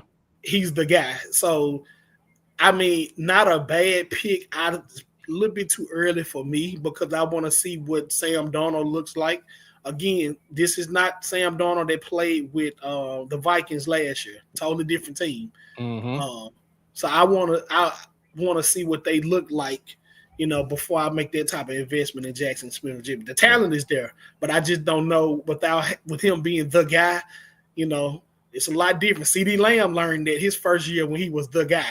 Mm-hmm. He did decent, but when you're the guy and coverages roll your way, they're playing underneath, they're playing over the top. Sometimes it gets a bit frustrating out there. So I would love to see how that's going to work. Yeah. My other problem with him is when he balled out, when he was a rookie and they put him at the Z position, he was just average to below average. Mm-hmm. It wasn't until last year where they could put him in the slot when he could really be that dude. This year, they got to put him at the X because I would ask, who are they other receivers? Cooper Kupp and what's the wide receiver? Marquez Valdez-Scantling. I think it is. Decent Z. Okay. Valdez-Scantling? I mean, all you're going to want him to do is run 9 routes. Yeah. I mean, he ain't going to give you nothing, but he can do that. Yeah. And then they also got the rookie Torrey Horton, which I really like. But I gotta see it before I can give him any hype. But you go from playing the slot with DK Metcalf on the outside, and now you at the X, and you got Sam Darnold as your quarterback. Mm-hmm. That's a lot of red flags you got to overcome to draft you in the 3rd round. Right. And there's no way he plays slot with Cooper Kupp. Right, he can't play slot because Kupp played the slot. Exclusively. Yeah. Mm-hmm. If you put him at the slot, who is there to pull coverage from him? Because if I got Cooper Kupp at the X, I'm just going to have a 3-man bracket on the slot. Mm-hmm. And if Kupp can beat whoever my number 1 corner is one-on-one off the line being pressed, he can just have it. But he ain't never took a press before. Right. So, yeah. So now you got to put him in a different spot with a bad quarterback and hope you getting the same production. Nah, I can't do that. No. I definitely think they need a X receiver over there. If they had, and I know this won't happen, but if they had a Tet or a big bodied, a Mike Evans type receiver, then yes, I would draft at Jigba right where he went. But yeah, without them having a solid X, nah, I'm not doing it. Yeah, even if they put him at the Z, I would feel a little bit better about him because he off the line. But throwing him in at the X, and I ain't never seen him be good anywhere outside the slot, and he wasn't great. He was just good. That's not a third round pick type guy for me. So let me ask you this: if you're the Seahawks, do you make that call to Amari Cooper? I don't think it'll help, but yeah, it'll be an improvement for that team. Okay. That should have been the team that called for George Pickens. True. We should have just done Pickens for Metcalf and been done with it. True. I agree. But they can't operate to me with Smith and Jigba as the X. I can't see that being 1,000-yard receiver. And he barely got 1,000 yards last year from the slot.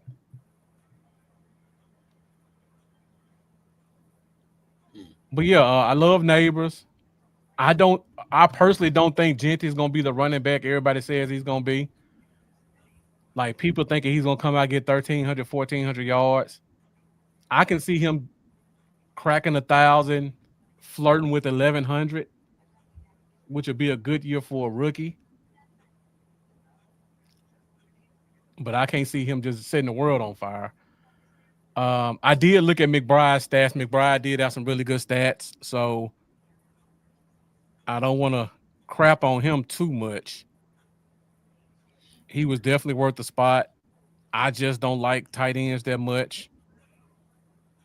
But if you like tight ends, that value was definitely there. He had 1,100 yards last year for a tight end, which is really good. Yeah. If I'm Lambeau, same thing. If I'm Lambeau week 1, I'm taking Harvey out and I'm putting Pollard in, and his lineup look a lot different. Oh yeah. Well, I'm definitely starting Pollard week 1. Well, but they got Denver. But yeah, you got to start Pollard week 1. I think Pearsall gonna give him something the first couple weeks. Yeah, I'm just looking at the starting lineup. Yeah. If I had to play a game tomorrow, I'm taking Harvey out and putting Pollard in, and then rolling with it. Yeah, I like Krosky, but we don't know. We don't know week 1. We speculating. Right. A lot of guys look good against backups. But who the Commanders play week 1? Oh, they play the Giants. Never mind. Well, the Giants got a good D-line, though. A great D-line. So let's not act like he gonna go out there and run wild. And let's not act like when it's 3rd and 7 and he got to block Brian Burns or Thibodeau or what's the defense? Yeah, Abdul Carter coming off the edge. Mm-hmm. Let's not act like he's gonna do that quarterback any favors. Yeah, you're right. The Giants have a very underrated D-line. Like if they D-line do what I think they can do, they're gonna give us some problems in the NFC East. Yep. And they still got Dexter Lawrence there. And anytime you can rotate, I guess you would say, Abdul Carter, yeah, that's nasty. But me, I'm putting it in a NASCAR pack and saying, let's beat it and see what happens. Mm-hmm. Yeah. He said like Bucky Irvin is proven and Jones didn't draft him. No surprise. I don't know what that means, Ice Cold. Let me know what you mean by that.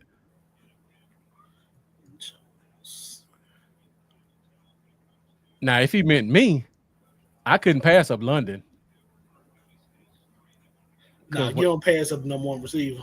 When I drafted on the board at the time, the next running backs were Irvin, Jacobs, Taylor, Kyron Williams, and Chase Brown, and Cook. I could live with either one of them at my 3rd round pick. I couldn't live with Tyreek Hill or Jackson Smith and Jigba as my number 1 wide receiver. And then y'all meant Jerry Jones. He meant Jerry Jones. Okay. I just said, and I was gonna say you got to know how Marcus draft. Marcus like his receiver 6'2". I'm trying not to describe Mike Evans because you don't like Mike Evans, but I like Mike Evans this year because of the record. Okay, Gotcha. But Marcus has I like a I receiver. like X receivers. Just put it like that. Yeah, he like X receiver, so he want a 6'2" guy. Yeah, I don't draft a lot of I don't draft slot receivers unless they get a ton of targets, like a CD or a Brian Thomas. Or Lad McConkey last year. Yeah, Well, or toward Lad the end McConkey. last Yeah. year. Other than that, I want all my receivers to be X's. I need somebody I know gonna get 7 or 8 targets. Right. I play the targets game when I draft receivers. Yeah. All right, last team, which is Mendoza. A lot of questionable picks, but it turned out to be a pretty solid team. Yeah, he's projected to have 140 points. Wow. This one of them teams where you watching live during the draft is like, what was he thinking? And then you look at it as its totality, like that's a really good team. A healthy Derrick Henry and CMC will be tough to overcome. Yeah, for all of us. Yeah, that's tough. Now his receivers, that could go either way. But now Wilson and Rice should get some targets now. We talking about targets. They should get a ton of targets. I just don't trust Justin Fields. Not right now, from what I've seen. And then with Travis Hunter, let's see, do he got somebody he can replace Travis Hunter with? Shakir? I don't like Shakir. I don't like him at all. Really? I don't like Shakir at all. I mean, I wouldn't like him to be my starter, but if I need a second wide receiver off the bench, and like for me, I drafted him in one of our leagues. I got Josh Allen. He might be my 6th receiver, actually. He is. He's next to the bottom. Yeah. In a situation like that, I say yeah, but I don't get the Hunter hype. I don't see it. Nah. Hunter to me is undersized, and if he play anything on defense, that's what he's going to get hurt at. Yeah. Do you? I know we haven't talked about this. Do you see Hunter as a legit wide receiver one in the NFL if he played wide receiver full time? No. A wide receiver 2 at best. Okay. Do you see him as a if I told you your wide receiver 2s were Pickens, Higgins, Devontae Smith, and Travis Hunter, where would you rank them in the order of those 4? Higgins because of Joe Burrow. Okay. You said Pickens, Hunter, and George who Pickens, else? Devontae Smith for the Eagles. George Pickens will be number 2. Okay.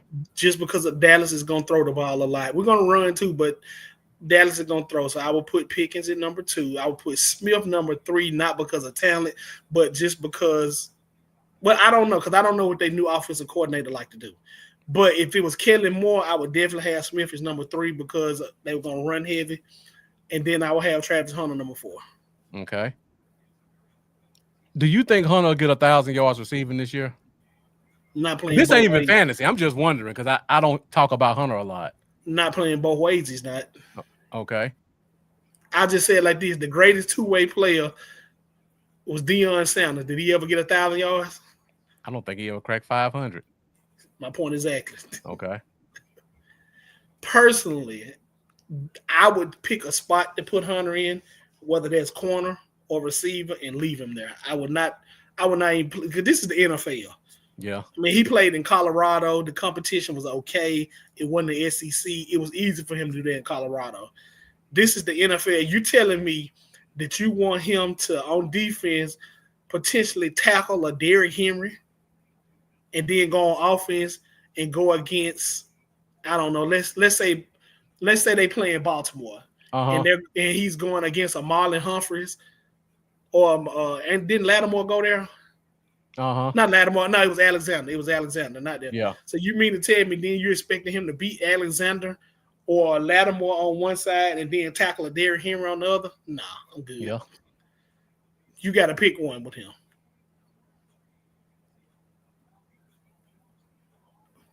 Yeah, like I'm looking at their schedule. They play Carolina week 1. I mean, Ted ate them up in college. Mm-hmm. Now Ted get them when Ted is the guy with a better quarterback, and Hunter playing both sides of the ball on the worst team. Week 2, if Hunter play defense, he guarding Jamar Chase or T. Higgins. Good luck with that. They better put him on the slot call receiver. I don't think he won under Josephus. Yeah, that was. You just got to put him in one spot. You can't. Yeah. You just. They're gonna try it, but I don't see it. So let's talk about, like he said, Panthers win that game. Like, and I hate to go down this rabbit hole, but we never talk about Travis Hunter. But you look at Carolina, and people gonna say, okay, it's the Panthers. But let's say you Travis Hunter, and the Jaguars put Brian Thomas in the slot, and Travis Hunter's your outside receiver. On defense, he got to go guard Ted. And then on offense, he gonna get guarded by J.C. Horn. What you expecting in that game? Is he gonna stop? Is he gonna stop one of them, or is he gonna beat the other one? That's the NFL, and it's a bad team. Right. J.C. Horn, the highest paid corner in the NFL, second highest paid, and Ted is a top 10 pick. And these the guys he got to go against week 1. That's not going to be good for him. If he do good, he'll surprise me. He's going to have a welcome into the NFL. I just say it like that. It's all fun and games in preseason, but in 2 weeks, the real pads and stuff come on in. Yeah. And if I'm an offense, I'm running right at him. I'm running stretches to whatever side that he's on. Yeah. And I'm letting him meet up one-on-one with my running back.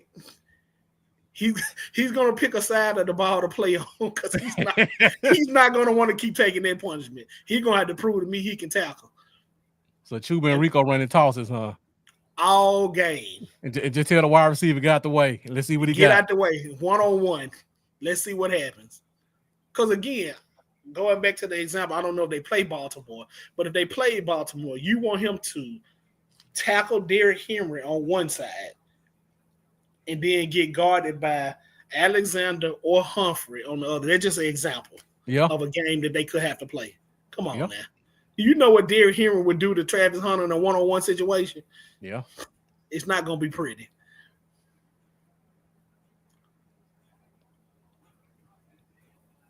Yeah, I just look at their schedule. They play any big running backs? I can't really see that right there. No. They play Chubb week 3. Chubb or Mixon. Okay. They play Seattle week 6.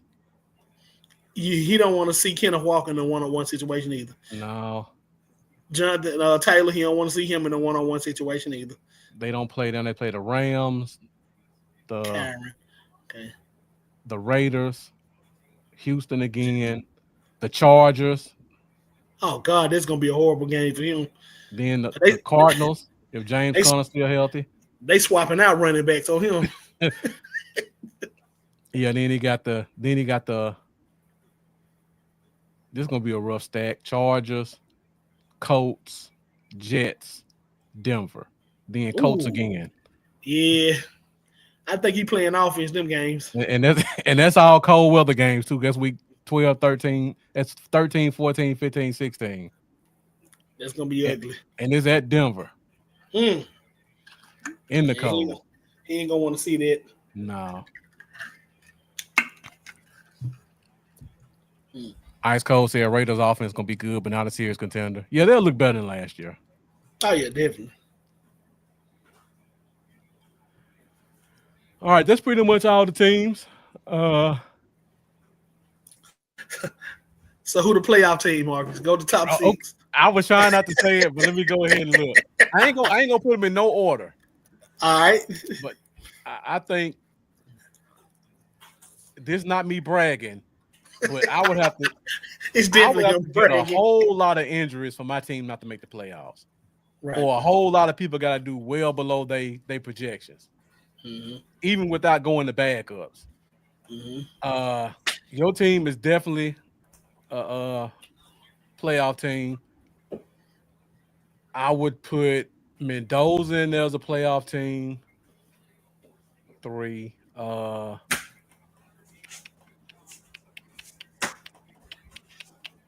Ice Cold Cowboy. That's 4. Yeah, that's 4. Da, da, da, da, da. I'm tempted to put tacos and touchdowns. Okay. But his wide receiver so good, they can make up for no running backs. That's the only reason. But no, I can't do that. I can't do that. That's me, you, Ice Cold, Mendoza. Oh,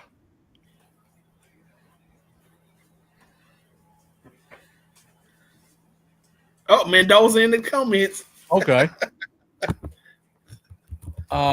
Eric. Eric's team is solid. And Paul. So Mendoza, you, Paul. 1, 2, Paul, me, Eric, and Ice Cold Cowboy. Just looking on the front end at these teams. And this is only considering everybody stays healthy. Right.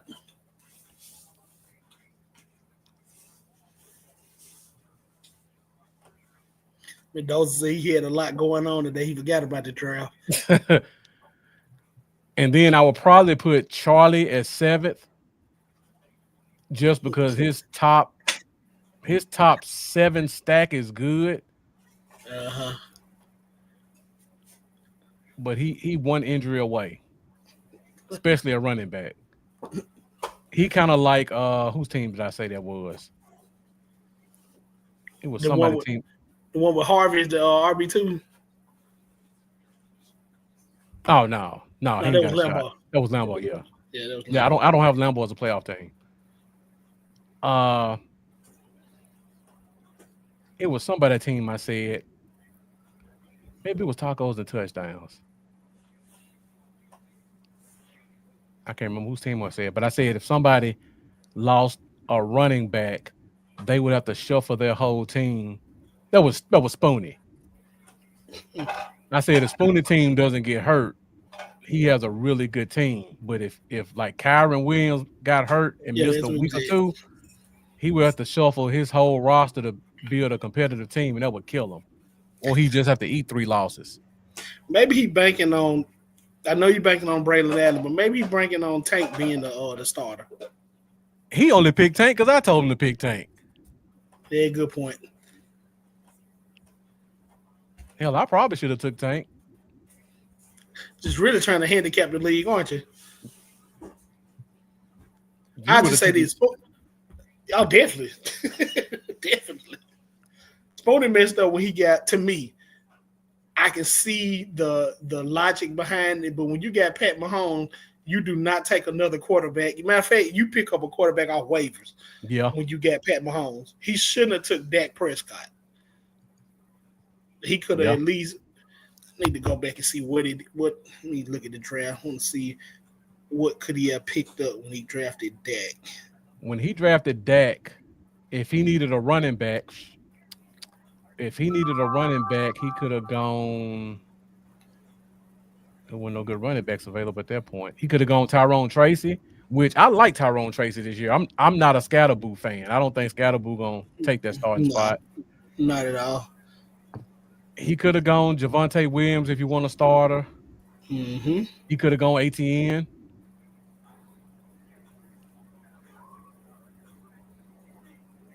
He could have got Brian Robinson, just waited for CMC. Yeah. By the time he got to Dak Prescott, me, you, and Lambeau had pretty much wiped out running backs, though. Because by that point, you had 5, he had 5, and I had 4. Yeah, he could have took, if he wanted a starter, not back on your team, but he could have took J.K. Dobbins right there. Yeah. And at least he would have had a starter. Harvey might get that spot, but I think I got at least 5 weeks before that happened. And Dobbins not even a start on my team. Right. By that time, I'd be done sold him high to somebody. Right. Aubrey wasn't a terrible pick. You could have waited for sure because nobody else drafted a kicker until the 13th round, and you took Aubrey in the 9th. I was gonna take Aubrey, but I wouldn't take him that early. Yeah, If he was there. yeah. If I had to critique your team, Ice Cold, I would have probably gone one or two more receivers and then took Aubrey. So you could have got Aubrey in the 11th and still had. You could have got a Jacoby Myers, Stephon Diggs, and Aubrey, and that would have made your receiving core look a lot better. I agree he is unique, but Yeah, if you want to say unique, Cam Little kicked a 70-yard in the preseason. And I don't even know if he got drafted or if he did, it was the last round. yeah. Aubrey might be the only quarterback, and I was just about to say this. Aubrey might be the only kicker in fantasy that's going to average 12 points a game.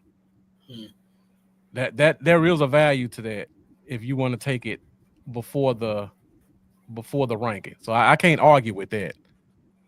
You definitely got the number one kicker. But is that saying the Cowboys offense not going to be what we think it is, or Aubrey just that good of a kicker? I mean, he gonna kick a 50-yard every week and hit it, and then he gonna have to get a field goal and 2 extra points. Another field goal, 2 extra points.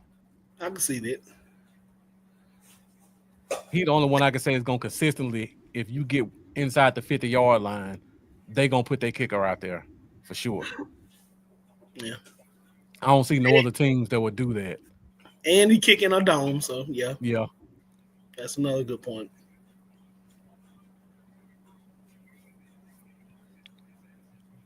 All right, this should be a interesting draft, interesting league. So this is our annual Bluff City Cowboys League. We'll be talking about it throughout the season. We could come back week 4, and I could be completely wrong about everything. I could be 0-4, and Charlie could be undefeated. And Spoonie could be undefeated. You never know. Yeah, it's fantasy. Preliminary. Yeah, it's fantasy. It is a toss-up. Yeah. I think it definitely will be competitive. So have we heard anything? I know we're getting ready to close out, but have we heard anything about the 53-man roster, or they just pretty much playing low until tomorrow? Today is usually the day where teams start to make trades. So today is usually trade day. Then tomorrow is when they start making cuts. They changed the rules, so now you just got to be below 53 by Tuesday. It used to be like you have to cut 10 people by Saturday, 10 people by Sunday, and 20 people by Monday. Now it's like as long as you under 53 by Tuesday, you good. So it looks like a lot of teams are making their trades today to see who they definitely want to have on their team. And then I think tomorrow, when we wake up tomorrow morning, we're going to probably see about 20 cuts from every team. And then just constantly throughout the day. Mm-hmm. That's a good question, Ice Cold Cowboy. So before we go then, Jeff, I may end up doing the show tomorrow night. Okay. Depending on how the team is done with their cuts.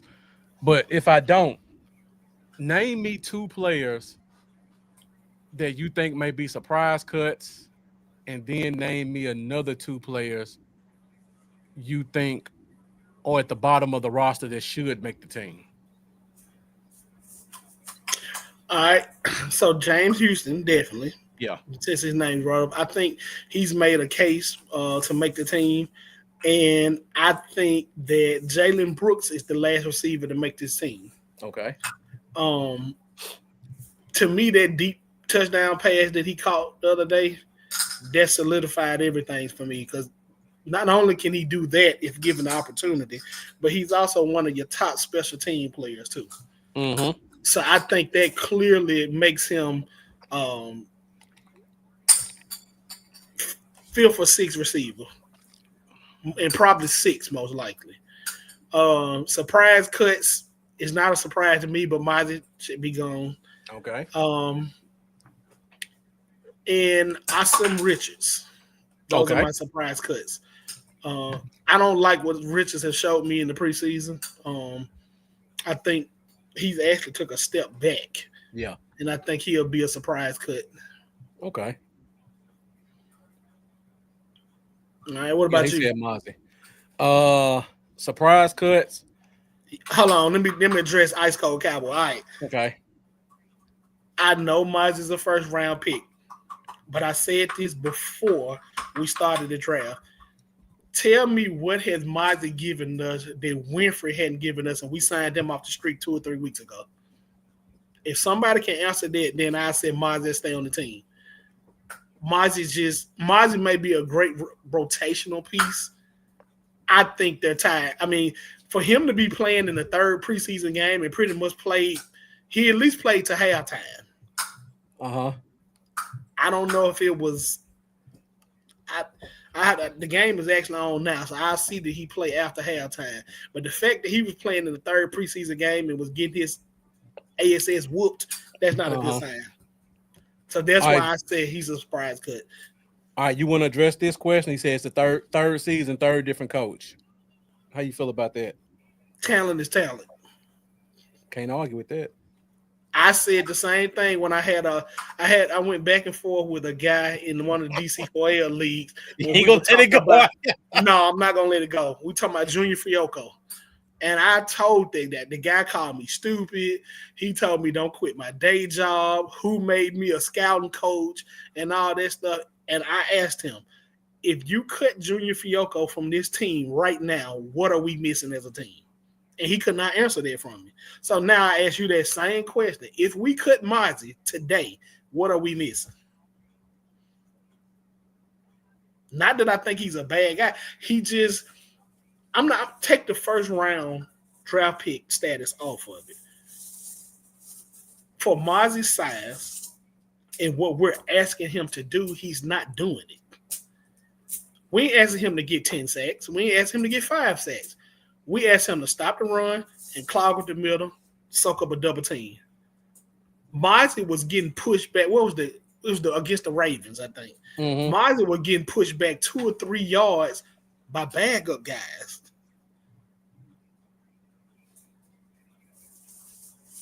Again, if we cut Mozzie right now, what are the Cowboys really losing out on? And I leave it at that.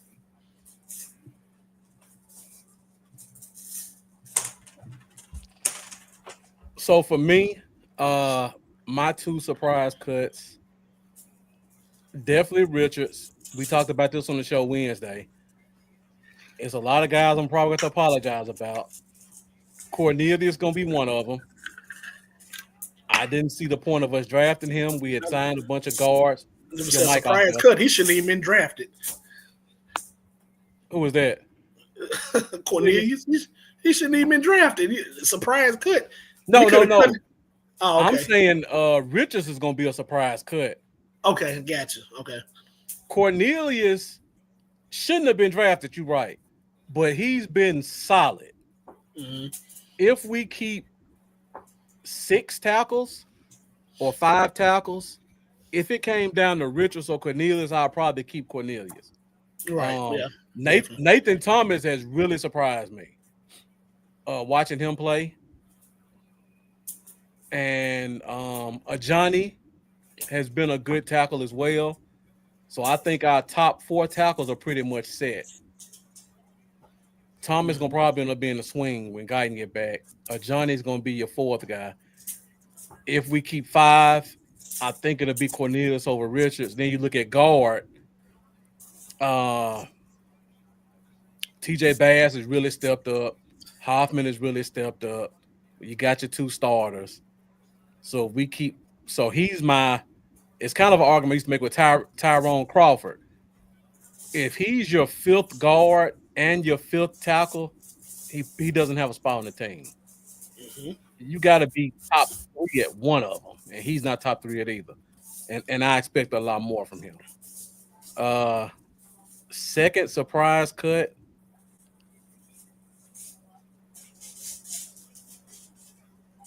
Now, to me, I don't think it'll be a surprise cut, but I know the fan base loves him.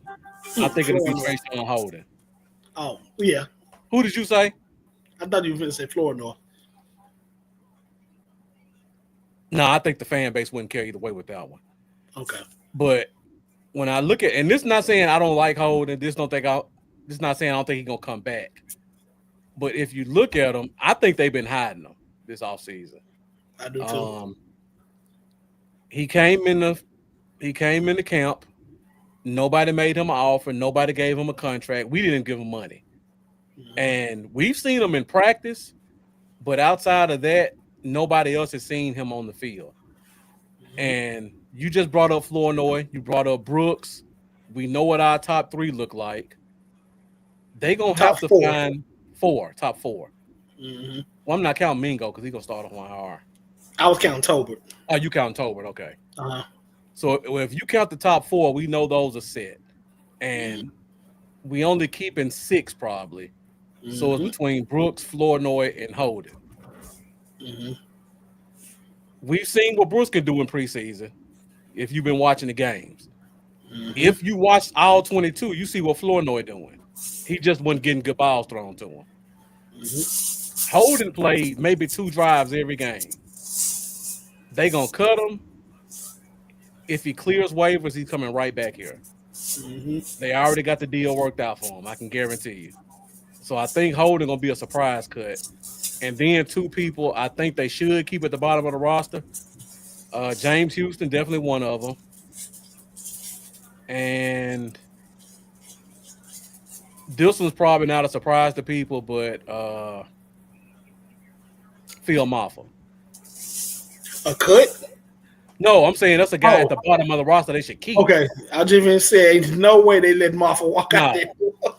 If anything, they cut Miles Sanders and bring him back on the practice squad. But Maffa is not. Maffa is. Oh, yeah, he did. Maffa definitely making the team. Definitely. No, that's a bottom of the roster guy. I think they should definitely keep. Gotcha. Yeah, somebody would definitely give him a shot as third, fourth running back. My question is this, and I know we're tapping on it a little bit now, but when Mingo comes back, okay, where does he fit on this team? Because to me, outside of special teams, Mingo and Brooks are the same guy. Yeah, I agree. Outside of special teams, but his 4th round trade status or whatever that makes us keep him at least this year. But I have no idea where he fit when he come back. I have no idea.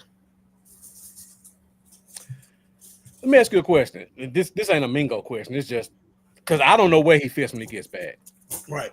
We got 5 weeks to figure that out. By that point, we may have some injuries to sneak him back on the roster. Mm-hmm. They may try to slow play it because I think if you put a guy on the PUP list, you can keep him there at least 10 weeks. Mm-hmm. They may keep him there all 10 weeks. You never know.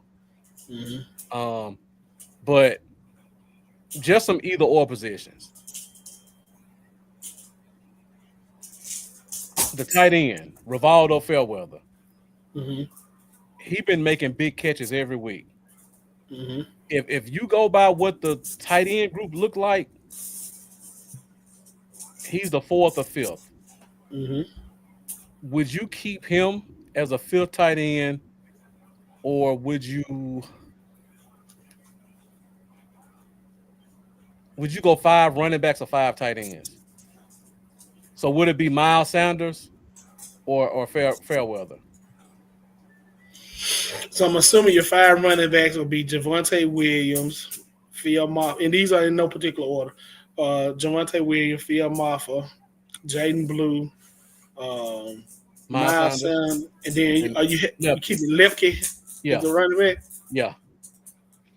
Would you go those 5 running backs, or would you keep Fairweather and go 4 running backs? I would go 5 running backs. And this is the reason I don't believe nobody checking for Fairweather. Okay. I believe he could easily be on the practice squad. If you look at the tight end landscape, most teams got 2 tight ends. He would be our 4th or 5th at best. 4th at best, yeah. Yeah.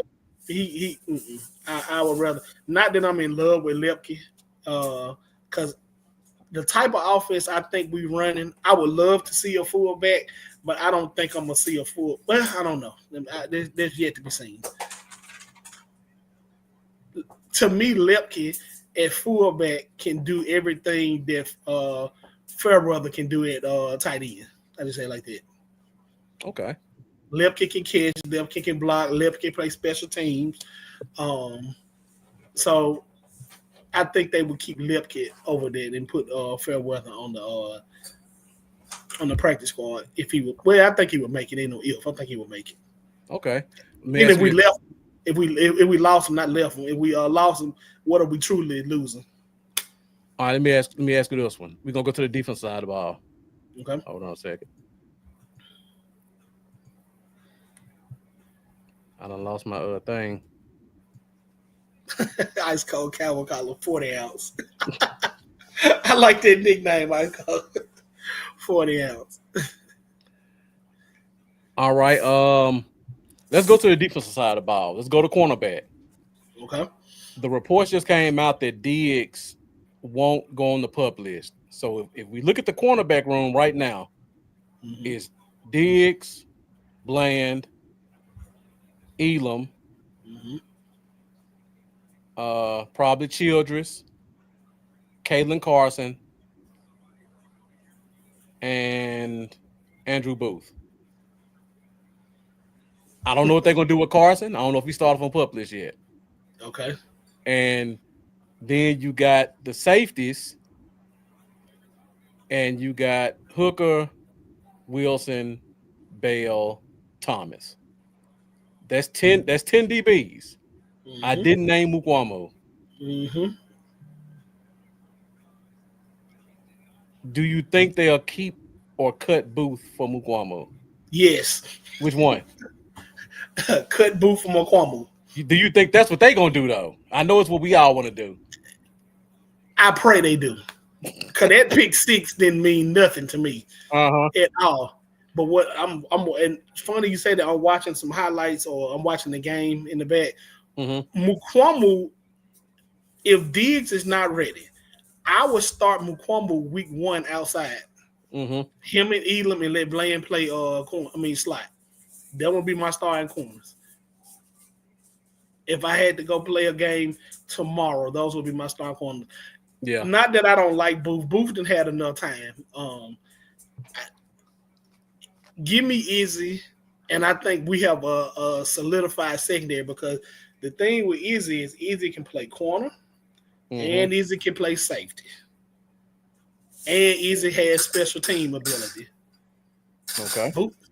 Booth has no special team ability. Yeah, I agree. So give me Izzy, and I pray they do.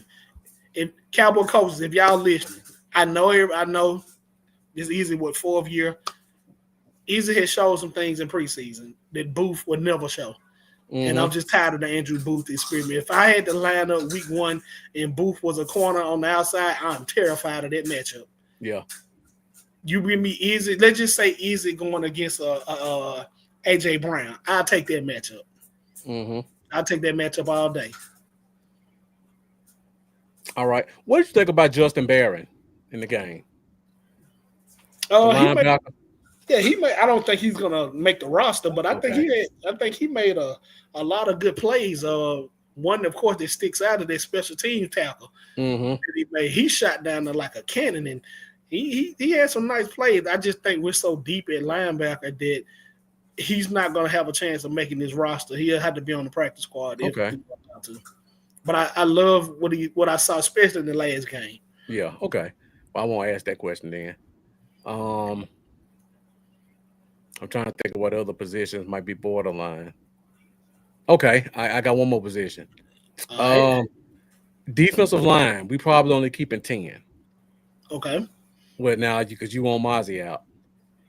I was going to ask a question about something else. I mean, again, I'm not a Mozzie hater, but I think was Ice Cold said was 3rd year, 3rd coach. What has he shown? What has he shown us in 3 years? The only play Mozzie made was that 5-yard tackle for loss last game. That's been it. Yeah. And the only reason he made that play is because the guy didn't block him. Yeah. He didn't beat the guy. The guy just did. He missed his assignment. And again, that was a guard that's probably not going to be on this team in 2 weeks. So I just think it's better players out there than what Mozzie currently is right now. Yeah, I would, because I was gonna say it's not like he playing quarterback where you got a whole philosophy change at that position. He a D tackle. You take on double teams, you don't get pushed back. I don't care who the coordinator is. Right, If you that's your nose job. tackle, you either going upfield or you setting the line. You just don't get moved. If you can't do that, I don't care who the D coordinator is. You're not a good nose tackle. Right, and I can see if he was getting pushed back on double teams, Mozzie was getting pushed back on one-on-one blocks. Yeah. And this is your starter. Yeah. This is your guy. This is your anchor, so to speak, on your defensive line. I don't like it. All right, so this could be the last question we'll get out of here because Ice Cold brought it up. Defensive end position. As of right now, we got Sam Williams, Ezraku, Nealon, Fowler, Micah, Tyrus Wheat, that's 6, James Houston, Ernest Brown, and Peyton Turner. That's 9 defensive ends. We probably only keeping 5, maybe 6. Ernest Brown played a lot of 3-tech. Peyton Turner played a lot of 3-tech. We all like what we saw from James Houston. Are we keeping him over Turner, Brown, and Tyrus Wheat? Definitely Turner. I mean, definitely Brown. Definitely Brown. I want to say Turner as well. I don't know about over Wheat because we got special teams ability. He plays special teams. Okay. Although if you switch Wheat in Houston now, I don't really think we're losing nothing. Again, I will have to see what role Wheat plays on special teams versus if we left him. Like if we lost him, not left him, what would be missing on special teams? Yeah. My only concern is Wheat is very active in special teams. I think Houston can give you the same thing Wheat gives you. The difference between the two is I've seen Houston as a rookie get 7.5 sacks. I don't think we're gonna ever see Wheat get 7.5 sacks. No. That was my tiebreaker. But then the problem is if you keep in Houston, you still got 6 defensive ends. And I think we only got room for 5 unless you only go 4 D tackles. So your solution would be we cut Mozzie, right? Right. Are you factoring in the fact that Peyton Turner has the ability to play inside? No. Okay. I think Peyton Turner can go to the practice squad. Yeah, I do too. I mean, former first-round pick. Look at the contract that we gave him. Nobody else was looking for him. And he didn't show enough to show that he wanted a roster spot. And he a 4-year veteran, so you can cut him. Tell him, look, we got a spot on the practice squad for you. Just go sit at home. And as soon as we clear up these injury reserves, you go to the practice squad and you got a chance to get pulled up to the roster. That's the argument everybody gets. Right. If you're a 4-year guy who ain't proved a lot. But I agree. James Houston's gonna be an interesting one because I think he might be a surprise cut now that I think about it. Because the defensive tackles, Osa, Winfrey secure, Solomon Thomas, and we'll say Mozzie. Yeah. Who are the other D tackles? 2, Toia. So that's 5. So that's 5 defensive tackles, 6 defensive ends. So it's down to, if we assume Mozzie's safe, which I know you don't, it's down to Houston, Wheat, Toia.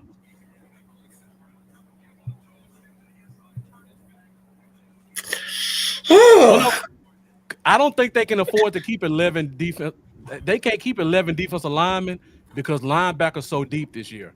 If we throw linebacker in there, then it's Wheat, Houston, Toya, Shamar James, Damone Clark. I think Toya going to the practice squad. You think they can cut him and here clear waivers? Yeah. Okay. I don't think he's the only person I ever heard say that. I don't think he showed. Now, I love what his potential could be. I still think he needs a little time to grow, get in the weight room, get to be an NFL D tackle. But based on where he was drafted and based on these D tackles getting traded, and I'm looking at now, I think he could he could be cut and make the practice squad. Okay. This last one, and I'm just throwing assumptions out there just 'cause I like this type of stuff. Let's assume all the defensive tackles are secure because they just got to keep the bodies because we ain't got no other options. Okay. We looking at the front seven. They say, okay, we can only keep one. Damone Clark, Shamar James, James Houston. We can only keep one. That could be what it comes down to.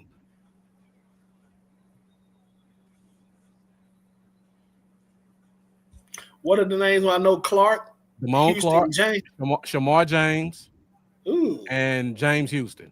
We can only keep one. I would hate to say this. Because I don't think any of them will clear waivers if we cut them. But Damone Clark, if he gets cut, he's leaving. I don't think he would even try to come back to practice squad. They don't disrespect him too much. I think he would be the cut. Okay. I hate to say it, but the only reason I said it because we are so deep at linebacker. We are really, really deep at linebacker. And I'm trying to figure out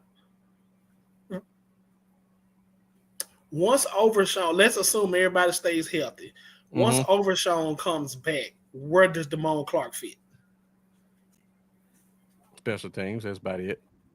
Yeah, he never touched the field if Overshown came back. Because then when I'm saying, I'm looking at if my linebacking core are these top three. If it's Kenneth Murray, because we know he's middle linebacker, Leah Fowl, and Overshown. And Sanborn. Don't forget Sanborn. And saying what I was saying top three. Okay. Also, I will put Sanborn on there. I'll go top four.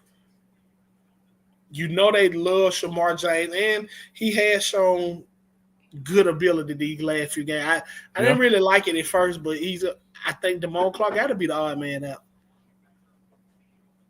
I would make a call to the Commanders first, though. Yeah. And say, hey, I got Sam Williams and Damone Clark. What we doing? I'm just saying. All right. I got another one for you. Just us. Right. 53-man roster. We got a bunch of veterans that we can basically give them the look. We got to get Overshown. We got to get Butler. We got to get who else? Who else is injured right now? We got to get Butler. We got to get Overshown. There's going to be on PUP or just injured? Yeah, we got to get them on the PUP list. But in order to do that, we have to put them on the roster for one day. So is Carson going to be in that number? No, hell no. Parsons playing week one. Okay, all right. Not Parsons. Is it Carson? Carson, I don't know, but let's put him in there too. Let's put Siobhan Revel. Okay. So I would probably say Revel, Overshown, and who did I say? Who else? Revel, Overshown, and Butler. We got to get those three on the PUP list. And to do that, we got to keep them on the roster for one day. If we only got two veterans that we know we can cut that's going to come back. And that's Godwin and that's the long snapper. So if we had to call Miles Sanders, Damone Clark, Andrew Booth, and Miles Sanders, Damone Clark, Andrew Booth. Okay, let's say those 3. Mm-hmm. If we had to call those 3, which one do you think would be the most likely to get cut and not go try to sign somewhere else? That we can Miles have a Sanders. handshake agreement. Miles Sanders. Okay. Yeah. Miles Sanders. I mean, I hate to say it, Dallas is his last leg. Okay. He didn't do anything in Carolina. They let him go in Philly. He hadn't shown anything since pretty much his last year in Philly. Yeah, you're right. I don't think he have a choice. Yeah. So we can call Miles Sanders and say, look, we're gonna cut you, sit at home for a day, and we'll put you on the practice squad. He'd be like, all right, cool. Mm-hmm. Okay. It's either that or you out of the league. Okay. And coach a high school football. Which one you want to do? maybe even junior high at this point. Let's say we have to sneak Revel. We have to put Revel out there on the pup list too. Okay. And we got left, Booth or Clark. Which one you think we can cut and then they come back? Booth. Okay. He ain't got a choice either. You don't think nobody gonna give Booth a shot? 2nd round pick 6 in the preseason? No. Okay. Not at all. Okay. Booth got 2 choices: practice squad or cutting grass. One of the 2. That pick 6 was all right. I mean, I got to give him that. It really was a horrible throw by the quarterback. Horrible throw by the quarterback. And then it was a race to the end zone. But, I mean, if we get our top corners back, and when I say top corners, I'm talking about Diggs, Bland, Elam, Carson, Butler, Revel. Booth don't have a spot on the team anyway. Yeah. Which one of those guys are you playing Booth over? None of them. Exactly. So again, the way I look at this, if we lose him, or when I look at a player, if we lose that player, what are we actually losing? I think if we cut him, he gone though. I think somebody gonna give him a shot. I wouldn't be hurt over it. Good luck. Good luck. Good luck with it. Like Ice Cold Cowboy said the Niners. I said if we cut him, he going straight to the Niners because they need cornerbacks. I could go play corner better than that right now. Good luck, like you said, but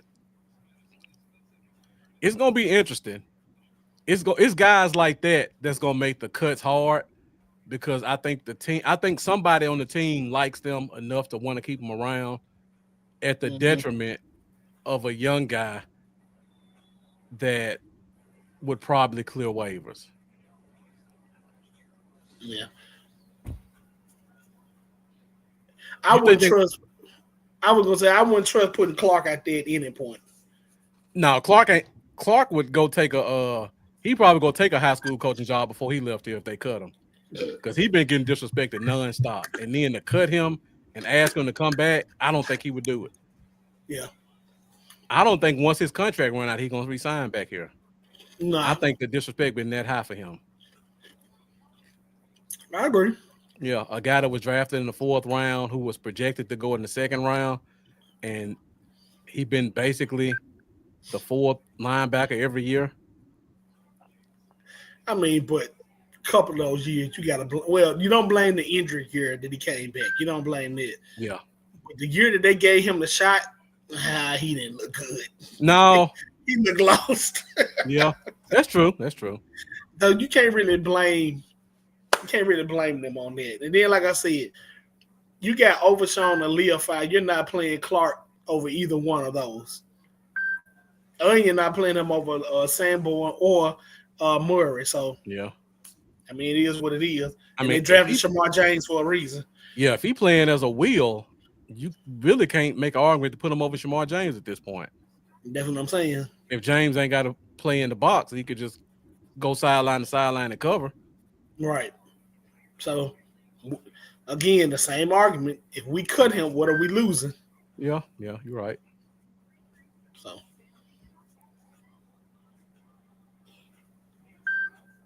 all right, I think the 53 gonna be interesting. It's gonna be a couple of people who stay on the roster that we don't expect, and I think a guy like Holden is gonna be one of those surprise cuts that fans be like, you can't cut him, And then surprise, he cleared waivers and he come right back. I mean, he was an undrafted free agent, so what would make you think he wouldn't clear waivers? Right. An undrafted free agent who, not because of talent, but because of playing time and I think intentionality, hadn't really showed you nothing in the preseason. Yeah.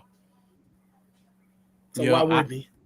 Yeah, the GM for the Vikings ain't watching Cowboys media talk about him in practice. Mm-hmm. And I think that's what the fans got to realize. Like, they think every team's front office is watching what Isaiah Stanback tweeted about Trayshawn Holden having a good day at practice. They ain't looking at that. Right. They looking at what they see on tape and what they got from college. And neither one of those says he got a secure spot. And I mean, they said the same thing about Ryan Flournoy. But here we are. Yeah. I don't think Flournoy, the only shot I think he has, and not because of talent, is practice squad. Yeah. Same thing. Yeah. I mean, these are good problems to have. It really is. Because I really don't think it's a wrong way to go. But, again, if we did lose Trayshawn Holden, it's for Cowboy Nation. Although I love him as a player, what are you really losing if you lose him? He hadn't played a snap for the team. Mm-hmm. I mean, what are you losing? Yeah. But I think he get cleared on the practice squad, though. Yeah. All right. Last two questions. I think one of them pretty obvious, and the other one, I don't know what you're going to say. Okay. Does Deuce Vaughn avoid the axe this year? Does he? No. He get cut? Okay. He could have left Texas Stadium. What's it called? When it was Friday. He could have went on home then and waited for the call. Do you think he comes back to the practice squad? I don't think he have a choice. Okay. I think he would value being a Cowboy too much to not come back to the practice squad. That's what I keep telling people. Yeah. Mm-hmm. Okay. Then I go on this one. We know Malik Davis spot secure on the practice squad. Mm-hmm. As long as he want to play for Dallas, he gonna have a spot on the practice squad here. Mm-hmm. Let's say we got two spots for running backs on the practice squad. Mm-hmm. And the second spot comes down to Miles Sanders or Deuce Vaughn. Who do you think they're giving it to? If both of them want to come back to the practice squad, because that could be an option. I think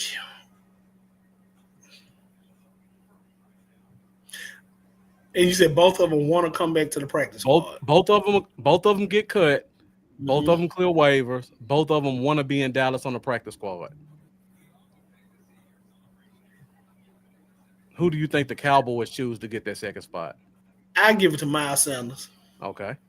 And this is the only reason why. I don't even know what Malik Davis was doing 2 weeks ago. Yeah. But they wasn't playing NFL football. Right. Miles Sanders, I would love to see what he looks like with the starting lineup or a better offensive line. Because the times he played, he was playing with third stringers. People probably not even going to be on the thing. Yeah. So talent-wise, I would like to keep Miles Sanders because I think his talent is better than my Malik Davis and Deuce Vaughn, to be honest. And I would like to see what any one of the running backs look like behind a better or starting offensive line. Mm-hmm. But if I'm going to talent perspective, I would take Miles Sanders over Malik Davis. And Deuce Vaughn? And Deuce Vaughn. Okay. So if it's down to Malik Davis and Deuce Vaughn, and both of them want to come back, who gets that last practice squad spot? Deuce Vaughn. Over Malik Davis? Yeah. Okay. I think it'd be Davis. Again, what was Davis doing 2 weeks ago? You're right about that. I mean, for all I know, he was working at Tosh Shop. I'm just saying. And then, I mean, you got to think about it like this. It's going to be some more good players that's going to get cut from other teams. So if we lost these guys, who's to say we're not going to get a better player to come back? Mm-hmm. Let's just say I throw this out there. Don't know if it'll happen, but a Zamir White. What if a Zamir White get cut? Yeah. Which possibly could happen in Oakland. Yeah. Would you want it? Would you want to bring Zamir White in, or would you rather keep a Deuce Vaughn? Or would you rather keep Malik Davis over Zamir White or somebody like that? I'll probably go White. What if a Mostert got cut? Because that's a possibility as well. I would take Mostert over any back we could. You see what I'm saying? Including Miles Sanders. You see what I'm saying? Yeah. So, and that's just off one team there. It's going to be a lot of teams with good running backs that's going to get cut, that's going to be out there. So, that's why I'm not fearing losing them, on a practice squad or nothing like that. Not at all. Okay. All else failed, we could always bring back Zeke. I'm just playing. Sorry, Cowboy fans. Todd McShay just reported Lyle Collins getting cut. So the Cowboys about to start making it cut soon.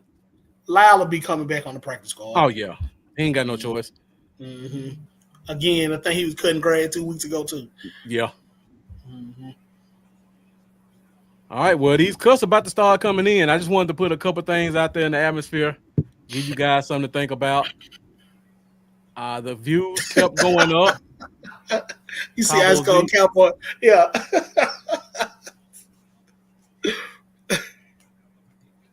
That man said, damn, we scrambling the screen. I'm just throwing bottom of the roster guys out there because these are the ones that's going to really be in contention this offseason until final roster's cut. Man said, part one of Deuce. All right. Thank you to everybody who was watching on X. Appreciate you guys tuning in. I may do a show this Monday, depending on who all gets cut. If it's a lot of cuts that are made or if they don't wait until Tuesday morning. If they make a lot of cuts between today and tomorrow, I may come back tomorrow to kind of talk about who got cut and who didn't.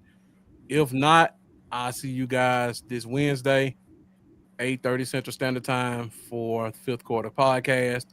We'll be doing a full breakdown of the 53-man roster at that point. We'll have it finalized. If there's anybody that we pick up, we'll have them on the roster by then. And then we'll do a short look ahead on week 1 against the Eagles, leading up until next week where we'll do a full breakdown of that game.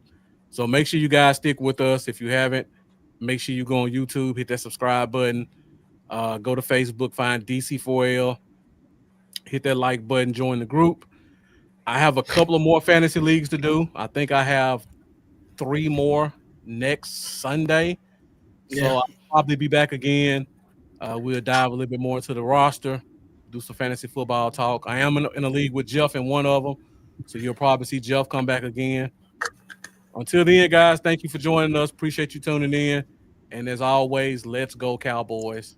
I'll see you guys later. All right, Jeff, I'll talk to you later. All right, man. I'll holler at you.